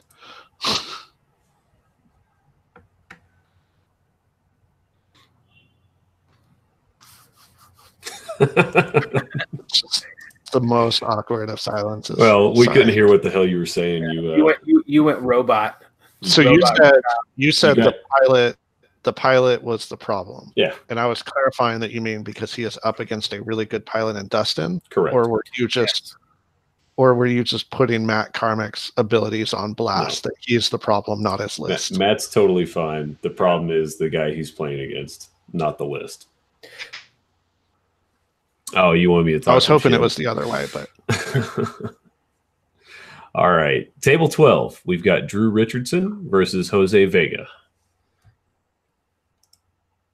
Okay, so I think I have Drew's list. Yes, you do. Okay, so Drew has got 1 regiment of Soul Reaver infantry with Brew of Courage. Got a horde of Revenants with Rats. 2 regiments of Wraiths. A Revenant King mounted with Blood Boil. A Vampire on an Elder Dragon. A Lich on foot with Heal. Necromancer with Heal. Borrowites and Apophis. And he doesn't have 50 more points. So 50 points. That's awesome. So yeah, that's what he's got. Oh, you're looking at the wrong one. Am I looking at the wrong one? Did he send in another one? Yeah, he had 2 in there. And I forgot to delete one out. Okay, let me pull up the. But does that mean he legit submitted one with 15 less points and then realized? I think he was mimicking someone's master's list if it's 2250. Okay. Let me start over. I have the new because this list is completely different than the other one. So so this one have Apophis. Oh, and this is Kings of War Lone Wolf Mark IV. So this is I guess the 4th iteration of a possible correct pointed army. So he's got 2 hordes of skeleton warriors, the Soul Reaver infantry regiment with Brew of Courage. He's got a horde of zombie trolls, 2 regiments of Rev Cav. He's got a vampire on an Elder Dragon with Orcish Skullpole. He's got the Lich on foot with Bane Chant. Mm-hmm. He's got a Necromancer with Bane Chant and Heal 3. Lady Alona, Borrowites, and then the Army of Darkness formation.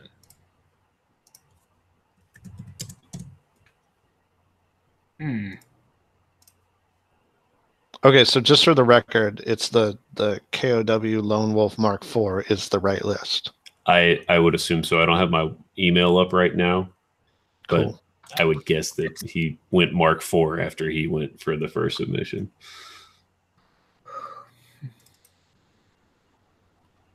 And then you've got Jose, right? Brenton.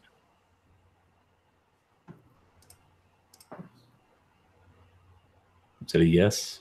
I think his internet. I've got it up. You want me to read it? Yeah, go for it. We'll have one glitch read for the other one. All right. Jose's got Forces of Nature. Horde of Ensnares with the Hammer of Measured Force. Salamander Horde with the Brew of Strength. 2 regiments of Brace Riders. Love those. 1 horde of Talon Riders. How do you not put the jar on there? Oh, they got the bows. Never mind. Naiad Worm Rider Horde with the Chant of Hate.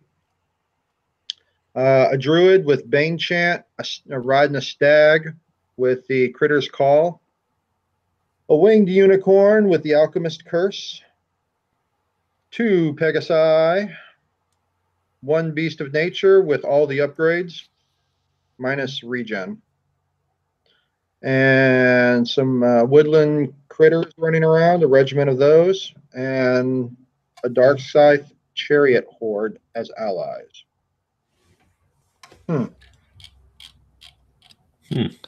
Sorry about that. All over I the dropped place. off. Can you guys hear me now? Yes. Yeah, so I read like half that list to absolutely no audience. and then was like, hey guys, if you can hear me, can you give me like a thumbs up? Now he's talking, Just- we can't hear him. Oh, I can hear him, but it's because he entered Oh the God channel. damn it! You're You right. can't hear him anymore. So I can quickly say bad things about Mark Cox Yeah, you can before he talk rejoins. Shenanigans about him as possible. Yeah, well, you fail to realize I can mute him whenever I want.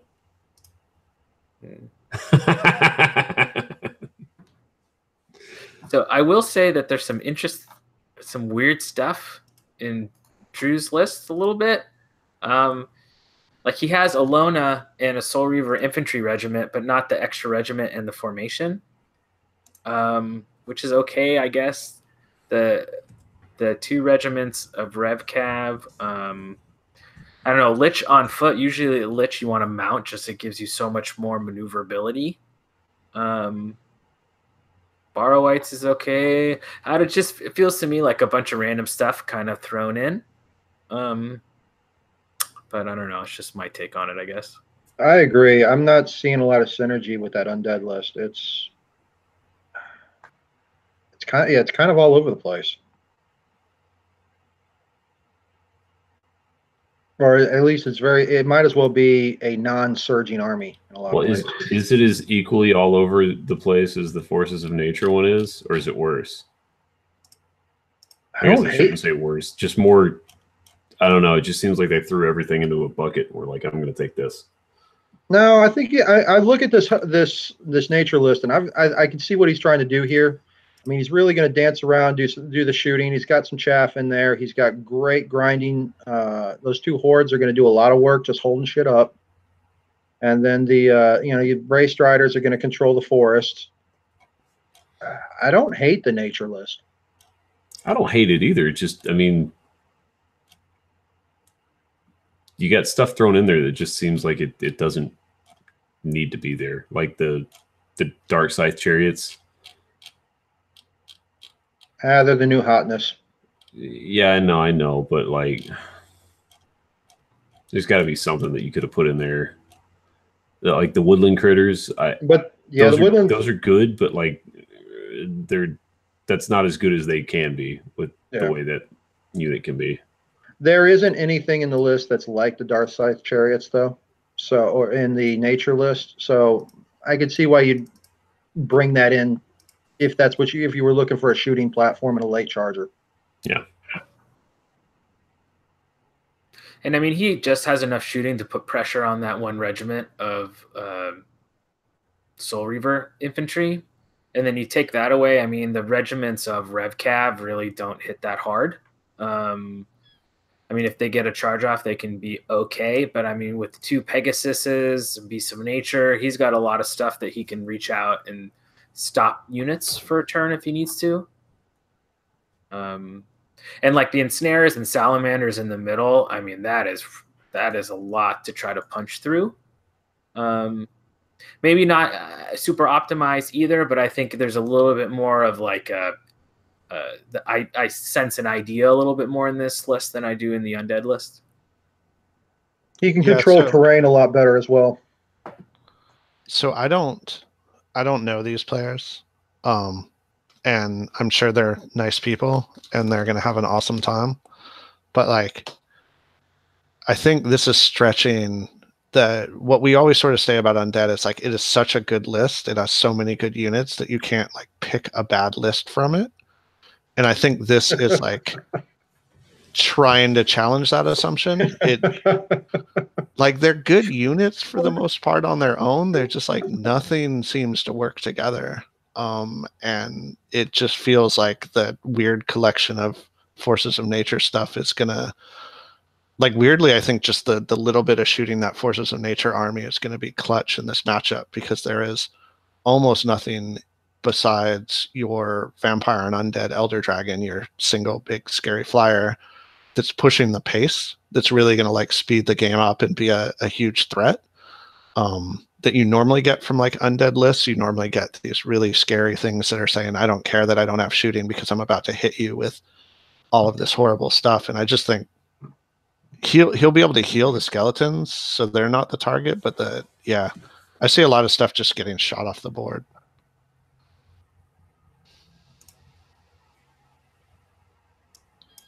For 2,300 points, I don't see enough things that scare me in this undead list. Yeah, I mean, and what is somewhat scary is gonna be isolated and shot. You know, I mean, take away the infantry, Soul Reaver infantry reg, or what, you know, pick a couple other things here or there, and then there's not going to be much left, I don't think.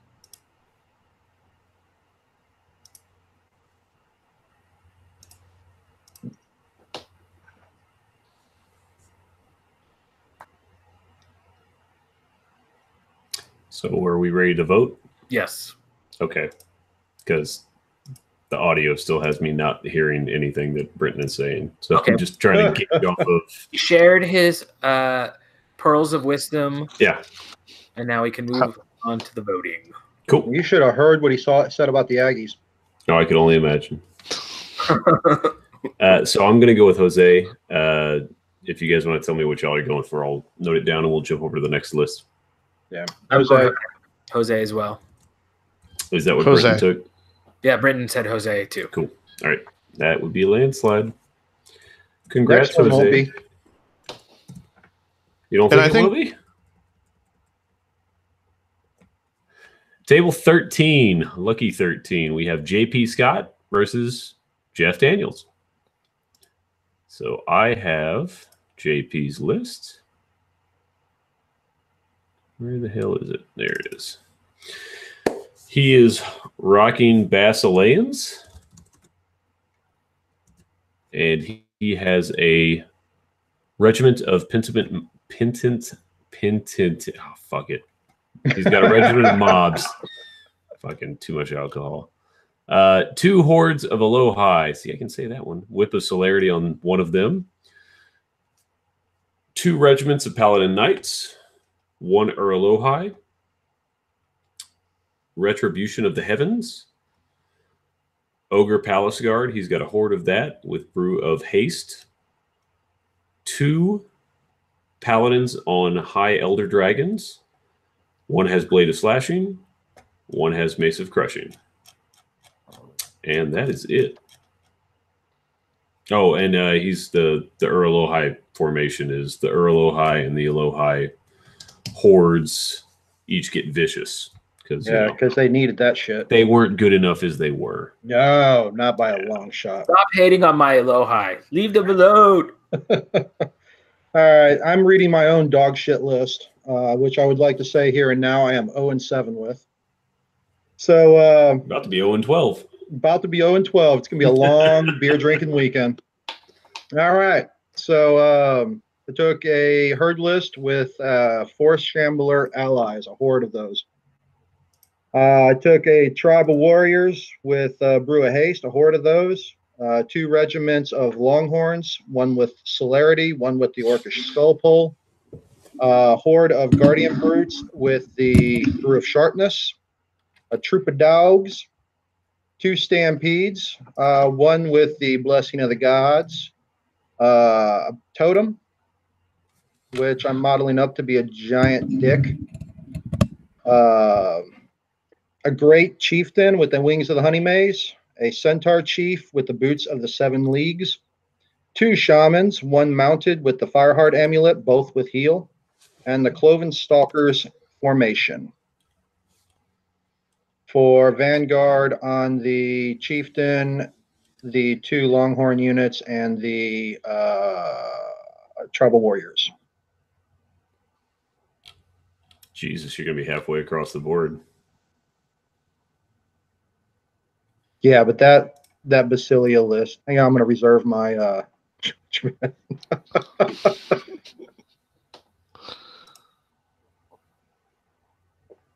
I'll let you guys go.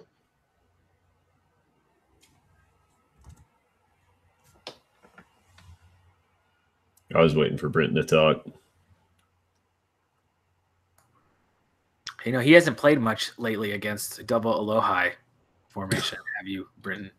Oh yeah. So sorry, I didn't want to talk first because Mark still can't hear me, I think.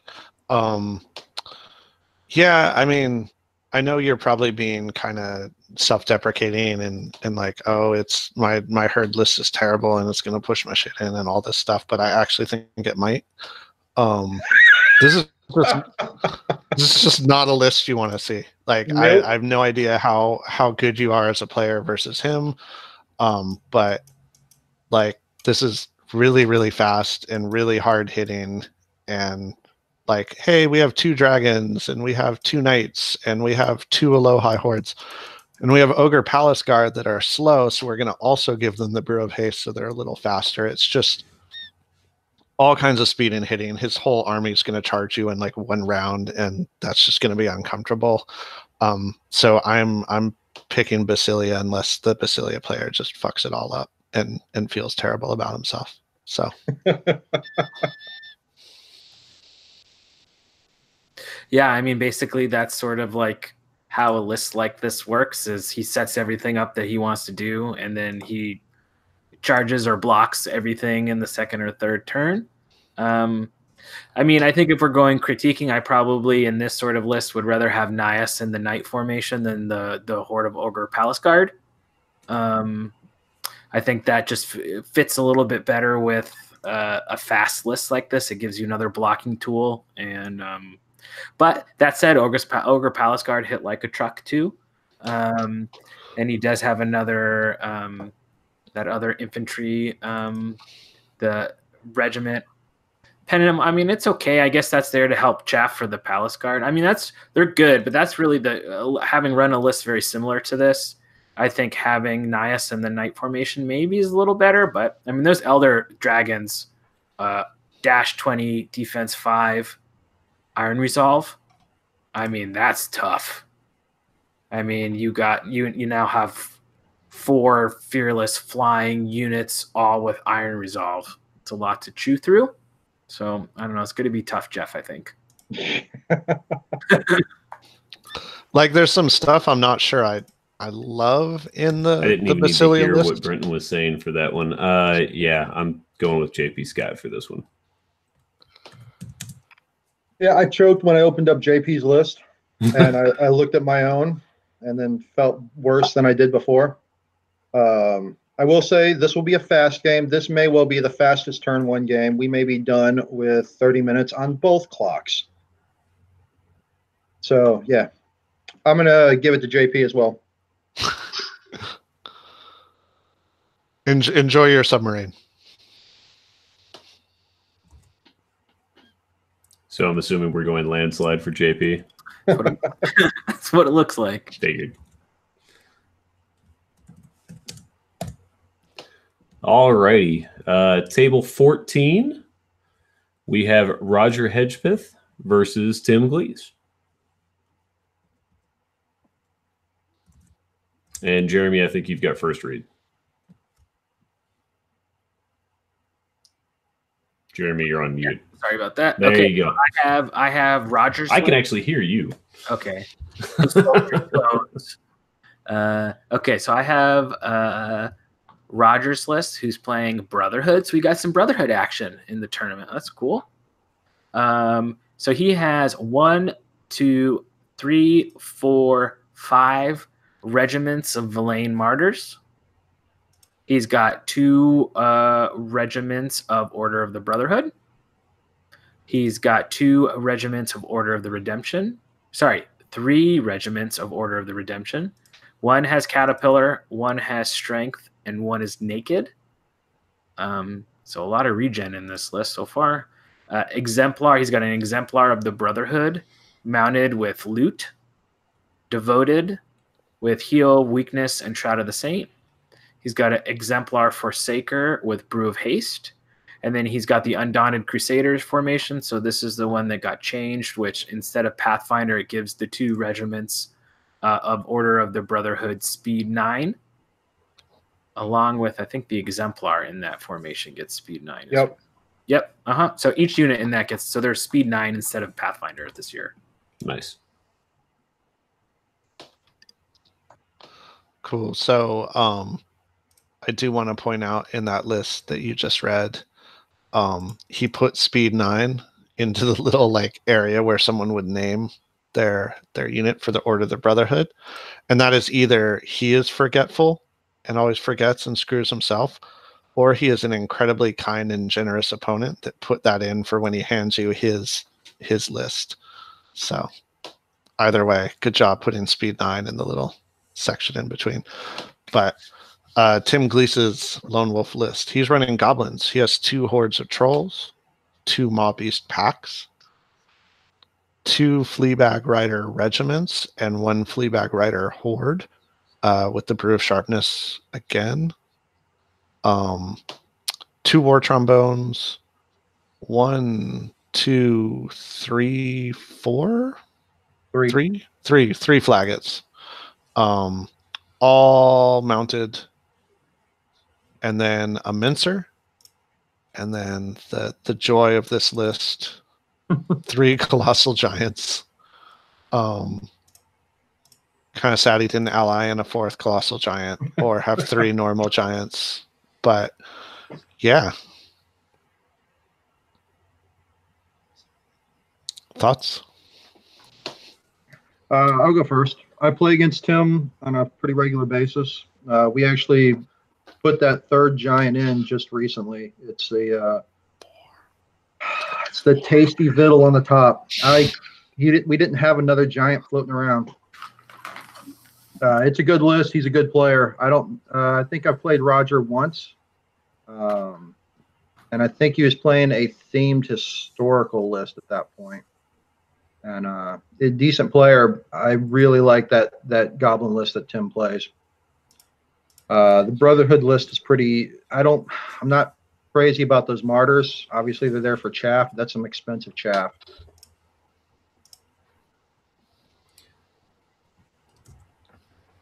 I think it's that in-between zone of chaff where, I mean, they're dash 15 nerve. Defense 4 isn't great, but like dash 15 nerve's a little up from chaff.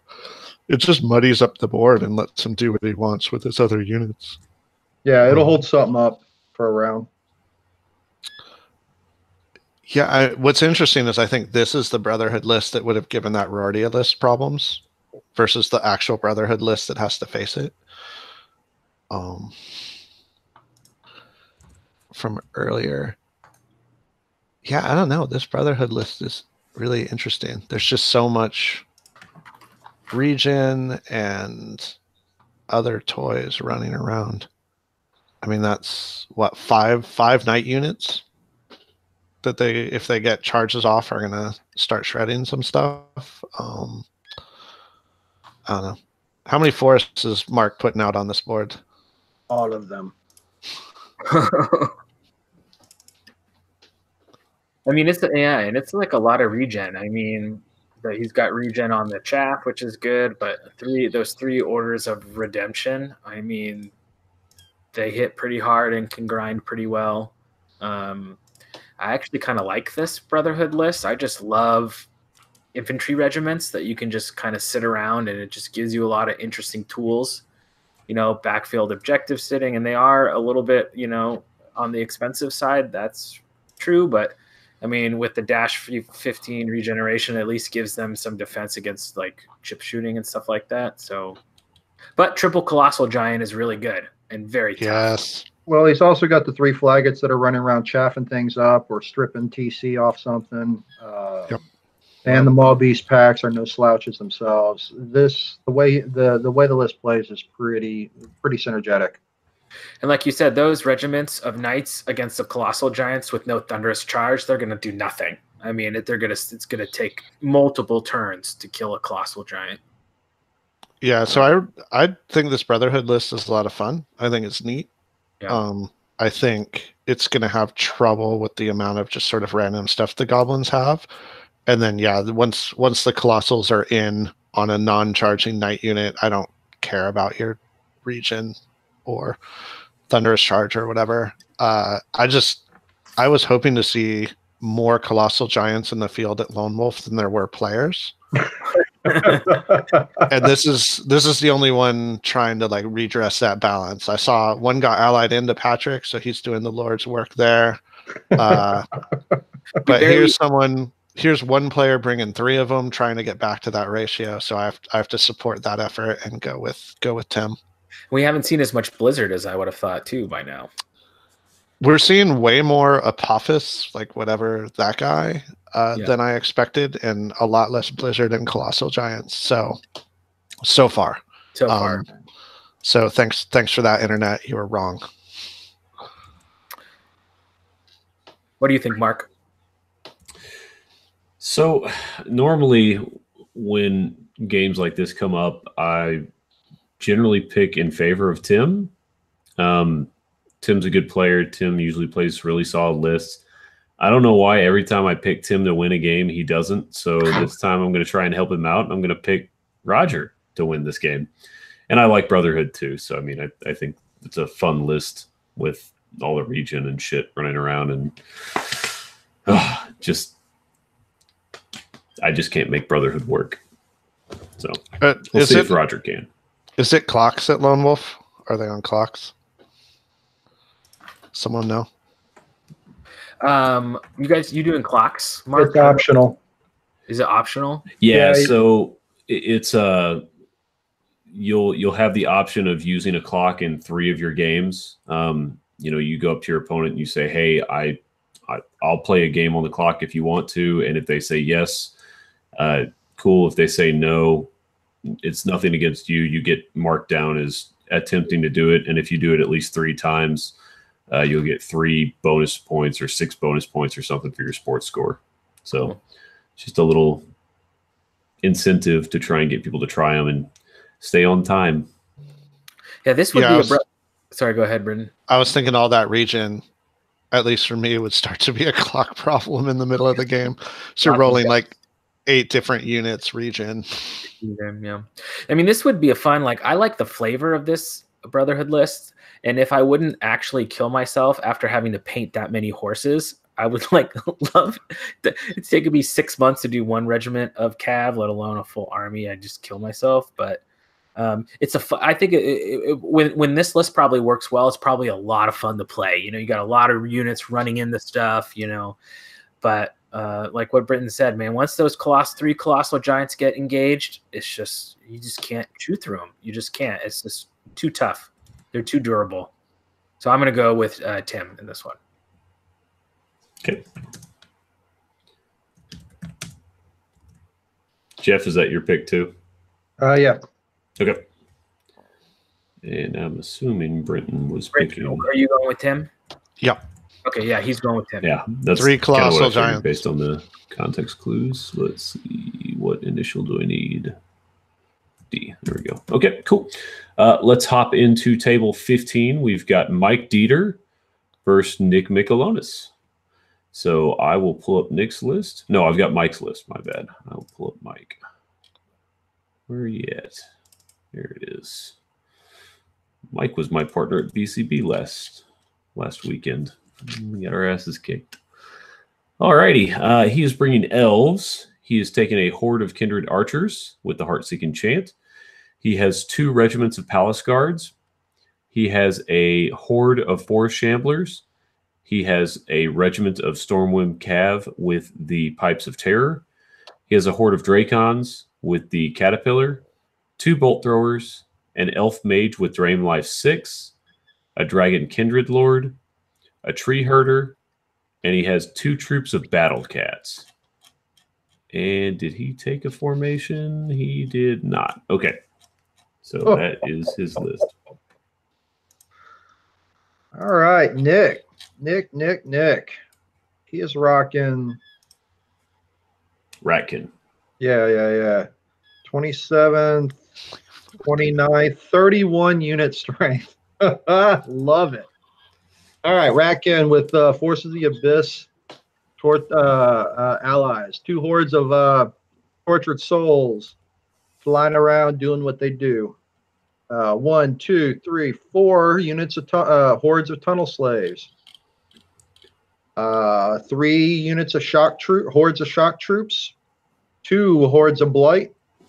2 warlocks, one with the Inspiring Talisman and Bane Chant, the other one with Bane Chant, as well as Lightning Bolt 5. and 2 Storm Criers, one with the Warbow of Kaba and the Ukulele of Insatiable Darkness. It's a pretty solid little list. Just a bit. I think he's got those bolt throwers. Oh, wow. So I feel like we've said this. Yeah, I'm not going to waste anybody's time. Nick's going to win this game. And that's okay. Dieter's going to drink. Yes. Yes, he is. And Nick will have a drink as well. Yeah, I mean, yeah, what you said. I mean, that's what's going to happen in this game. That's just so many dudes. So many dudes. It's just so many dudes. We're going to march up the fort, and then it's just like... Would you rather paint that over horses? No, this army would take me 5 years to paint. Like, no joke. So I don't know how much room we have for hobby content in this little thing. I know we've going a while, but like, are these all minimal model count, or does someone have an idea? Is he actually bringing like 400 dudes to this? You know, Mark, this table? Does he do MMC with this army, or is it full based? You know, Nick's. I think, and if I'm remembering some of the right units, in some cases it's more than MMC. I don't think in all cases he's doing full model count though. Okay. Nick was at Masters. Yeah, I just didn't make it over to check out his army, but I know that he plays. This is one of his regular. Yeah, he plays rats a lot. Regular armies. Yeah, just the fucking World War II Russians of armies. It's just quantity has a quality. Yeah, just so many bodies. Just feed them. Sorry, elves. You're gonna kill some dudes and then just get trampled. Yep. So I think we're good on this one. Nick will win. Landslide. Yes. I'll be contrary. Put me down for Mike. Mike's gonna trip and fall on the. That tree herder is gonna fall on something and break it. Mike's gonna fall on something before the tree herder does. All righty. Gotta support my club mate. I know. I do too, but I'm not. I'm picking the winner. All right, table 16, we've got John Hogge versus Tim Roller. And Tim, I don't think, got me a list. Roller, what are you doing? Having too much fun in freaking Japan. Yeah, right? Yeah. Dick. So I think I have John's list. And it is entitled Clowns Come to Goblin Town. So he's got 2 regiments of rabble. One's called Trouble with Tentacles. The other one's Not to the Face. He has 2 hordes of rabble. Gob Youth and Tutors and Elites and Peasants. He's got a horde of trolls with Brute Sharpness, okay, and they're charmed by clowns. A horde of Fleabag Chariots, and they're the circus cart, and they have Caterpillar. 2 Flaggots, both mounted, one with Diadem and one with the Healing Charm. He has 3 Slashers, the Ballista Cart, the Cannonball Chucker, and the Rabble Flunky Chucker. He's got he brought Blaine. which is a Gob King on steroids, mounted on a Kaizenor Raptor. And then he's got 2 hordes of Night Stalker allies, Butchers, the Circus of Corruption, and Clowns of the Evil Dream. So, Daniels, what was Troller playing the last time you saw him? Shit if I know. He had Abyssals at Decepticon. He had Abyssals list. Yeah. So I guess and in that list he was playing the Succubus formation. He had Cronius. It was like a very hitting melee focused Abyssal army. So the Chromius. Yeah, that's right. Chrome. Lots and lots of attacks. You know, succubi, which might actually be pretty good in this matchup.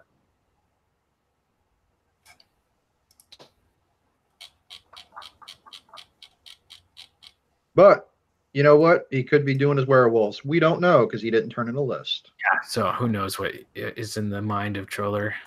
He was waiting to see his opponent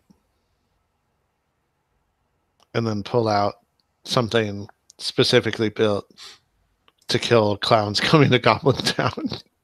Epic strategy. Strategery. This army, I like that it all has names. I don't like that it feels like a Juggalo army. For some reason, I get like a Juggalo vibe from it. So I don't know. It's hard when like we don't know what Troller brought. So I'm voting for the Goblins because he could turn a list in on fucking time. Yep. So Score 1 for the Juggalos.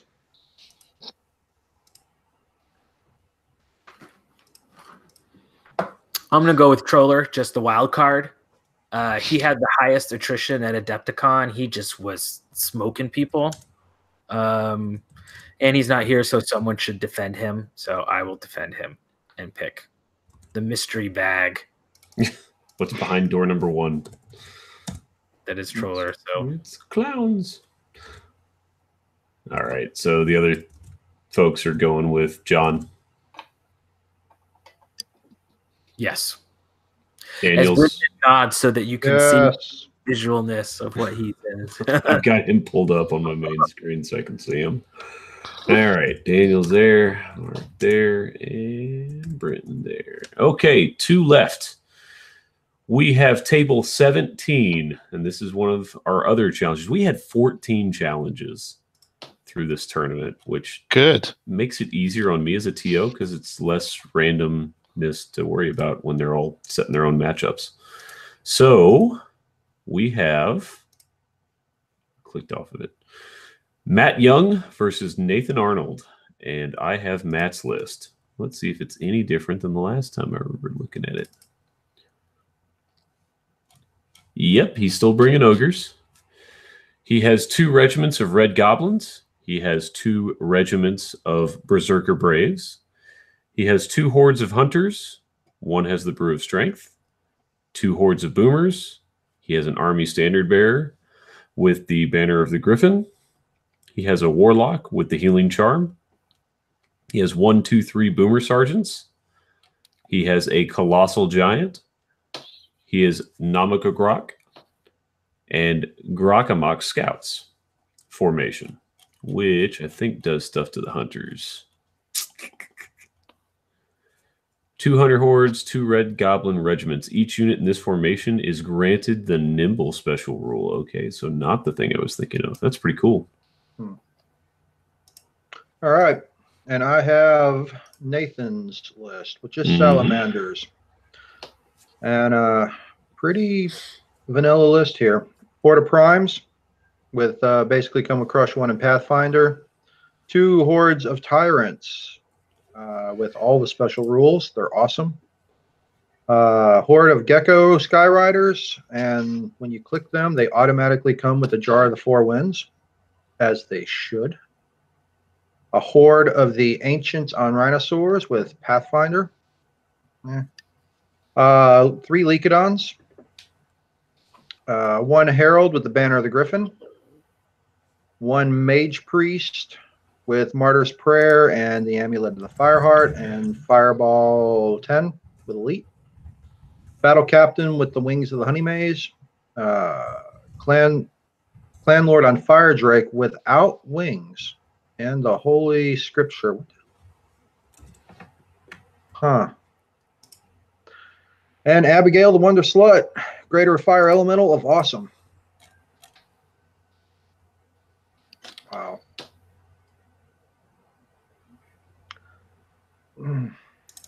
As a Salamander player, so many issues with this list. Oh, let's hear it.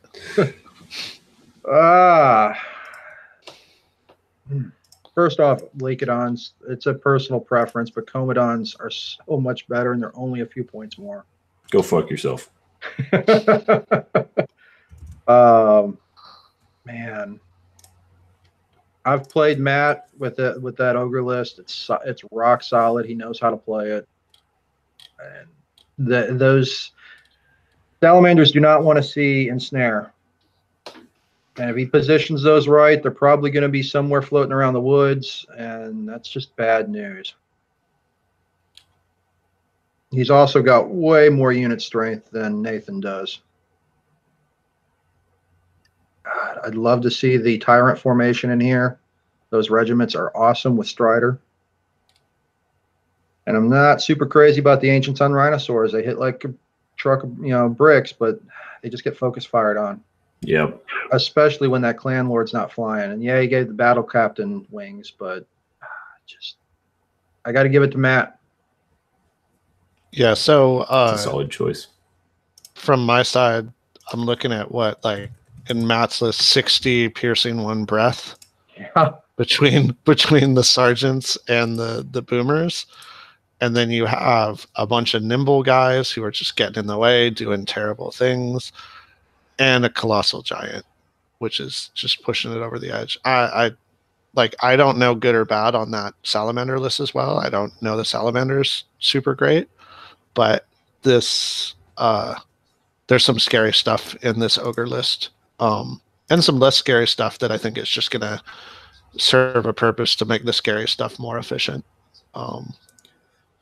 Yeah, I'd be going with Matt. I don't want to face this list.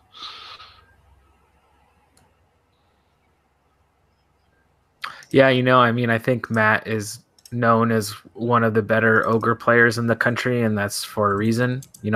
Having played him twice in 2 big tournaments, very solid player. I wonder, Nathan did really well last year at Lonewolf. Yes, he did. And so with I wonder salamanders. With salamanders. Yeah. So you know how there's sometimes where there are people, for whatever reason, like golfers or whatever, they will do mediocre at all the tournaments, but they have the one event that's like their event where they all of a sudden they return to form and are smoking people. So I wonder if Lonewolf is going to be that for Nathan. Off your single data point. Exactly.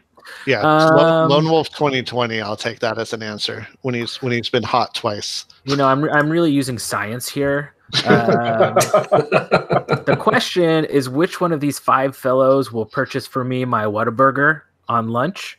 That's what I need to know. So when I decide on Friday last minute to go to pull a Rashad and fly and do Lone Wolf, I got to have Whataburger with Nathan, my Whataburger brother. But I think, you guys have said it. Matt knows how to play ogres, and this list is crazy hard. And those boomer sergeants are so ridiculously good. I hate boomer sergeants, and he plays them very well. So I got to go Matt. Okay. So I'm going Matt with this one also. So enjoy there's a landslide to almost finish us out. We have table 18 remaining. That is Mike Evans versus Mike Grajeda. Battle of the Mikes. I think like Jeremy, that your first read. I like their Dropbox links being right next to each other. Jeremy. Okay, yeah, 1 second. Let me get. These mics had the. I need to learn how to use Easy Army list. Oh yeah, the screenshot. Okay, so he is playing Ratkin. Mm-hmm. So he has 3 hordes of tunnel slaves, 2 hordes of shock troops, 2 hordes of nightmares, 3 weapons teams, all with Storm of Lead, 2 mutant rat fiends, 2 swarm criers, 2 swarm criers, and a demon spawn with the fly upgrade. I don't know anything about this guy, but that feels like a Warhammer Fantasy list that got ported over, just from the model selection. Yeah. Cool. So I have the other Mike, who is playing salamanders. Lots of salamanders showing up in the last couple tables. So we have 2 regiments of ancients. We have a regiment of Kaizenor Lancers. We have the Gekata Sky Raiders with their Jar of the 4 Winds that comes automatic. You have to unclick, apparently. Absolutely. Ancients on Rhinosaurs with the Caterpillar on one horde, and then a second horde just come in bargain basement at 275.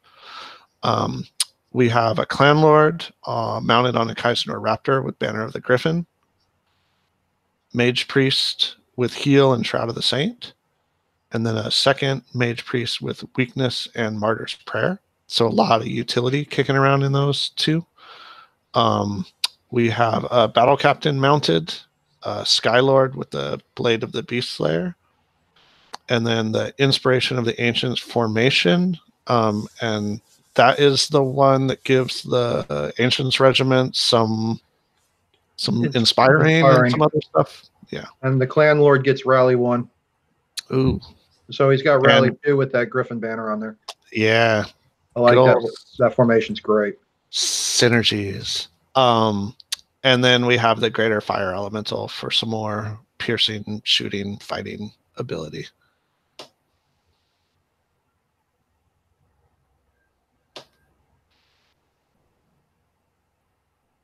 It's a lot of Ratkin. I don't know what to add to that. It's just, it's not as bad as Nick's list, but it's so many dudes.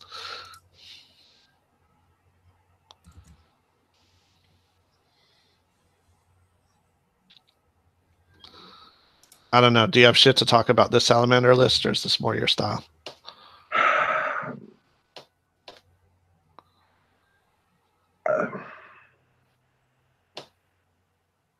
I like this list better than I like the other one. The Lancers have always underperformed for me every time I've used those. But he's got a lot of heal. He's going to be hitting trucks with it, deleting units. But like you said, there's a lot in that Ratkin list. So my question is, like, I mean, the shock trips do some work, but the tunnel slaves, I mean, I guess the nightmares will do some work. Is there enough hitting power in that list to get over the, what is it, like Martyr's Prayer 7? Heal 13. Yeah. With Elite, for that matter. I would love to have seen another brick of infantry in some way, shape, or form to go with those Ancients. I think that's the only thing I see gapped here. What do the nightmares come with? Because on this version, do they have like Crushing Strength or something? Crushing Strength 2 or Crushing Strength 1, something like that? The nightmares are the new brute unit that shoots. Oh, so they're like the boomers. They're kind of like boomers. They're basically like ogre boomers. Okay, gotcha. That's what I thought. That's sexy.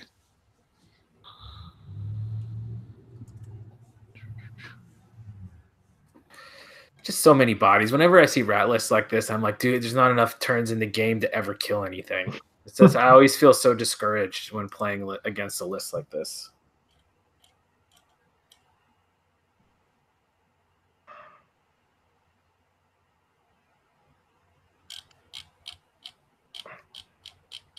It's a tough choice. I think I'm going to side with my favorite army. I like Mike. We've talked a few times. I love Salamander, so I'm going to go with Mike. Also, fuck Ratkin. Mm-hmm. I think that sounds good to me. So I'm gonna get on your train and say, let's go some Salamander action. I'm gonna go the other way and just say there's so many bodies to chew through. He's got a flying demon. You would, hipster. He's got a flying demon spawn. He's got some mutant rat fiends. There's just a lot there that's gonna mess up the sort of smaller Salamander list. So I think with the nightmares that are breath or something attack plus the 3 weapon teams with piercing, once you get into that sort of close distance, he's just going to start owning units. So I'm going with Ratkin.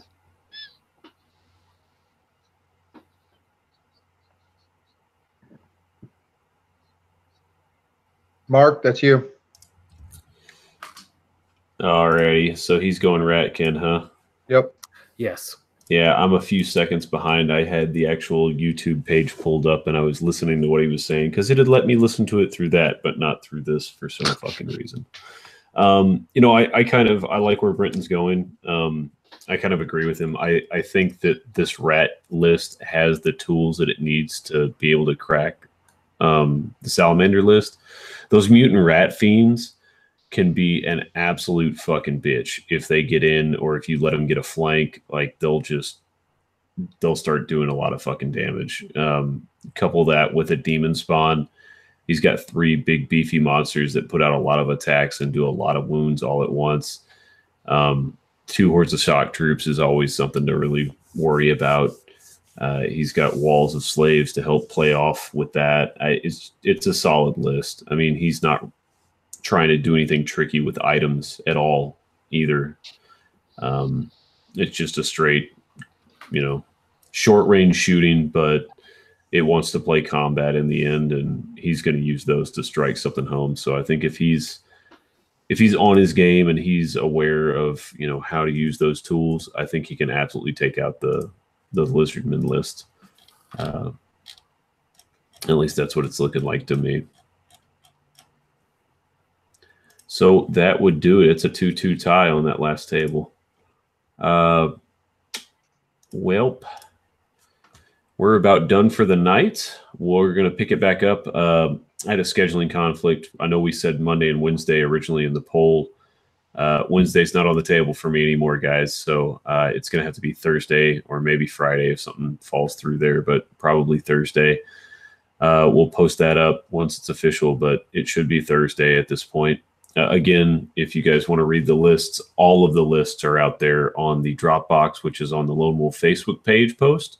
So go out to the Lone Wolf Facebook page and get that. You can look through everybody's list, not just the 18 tables that were read today.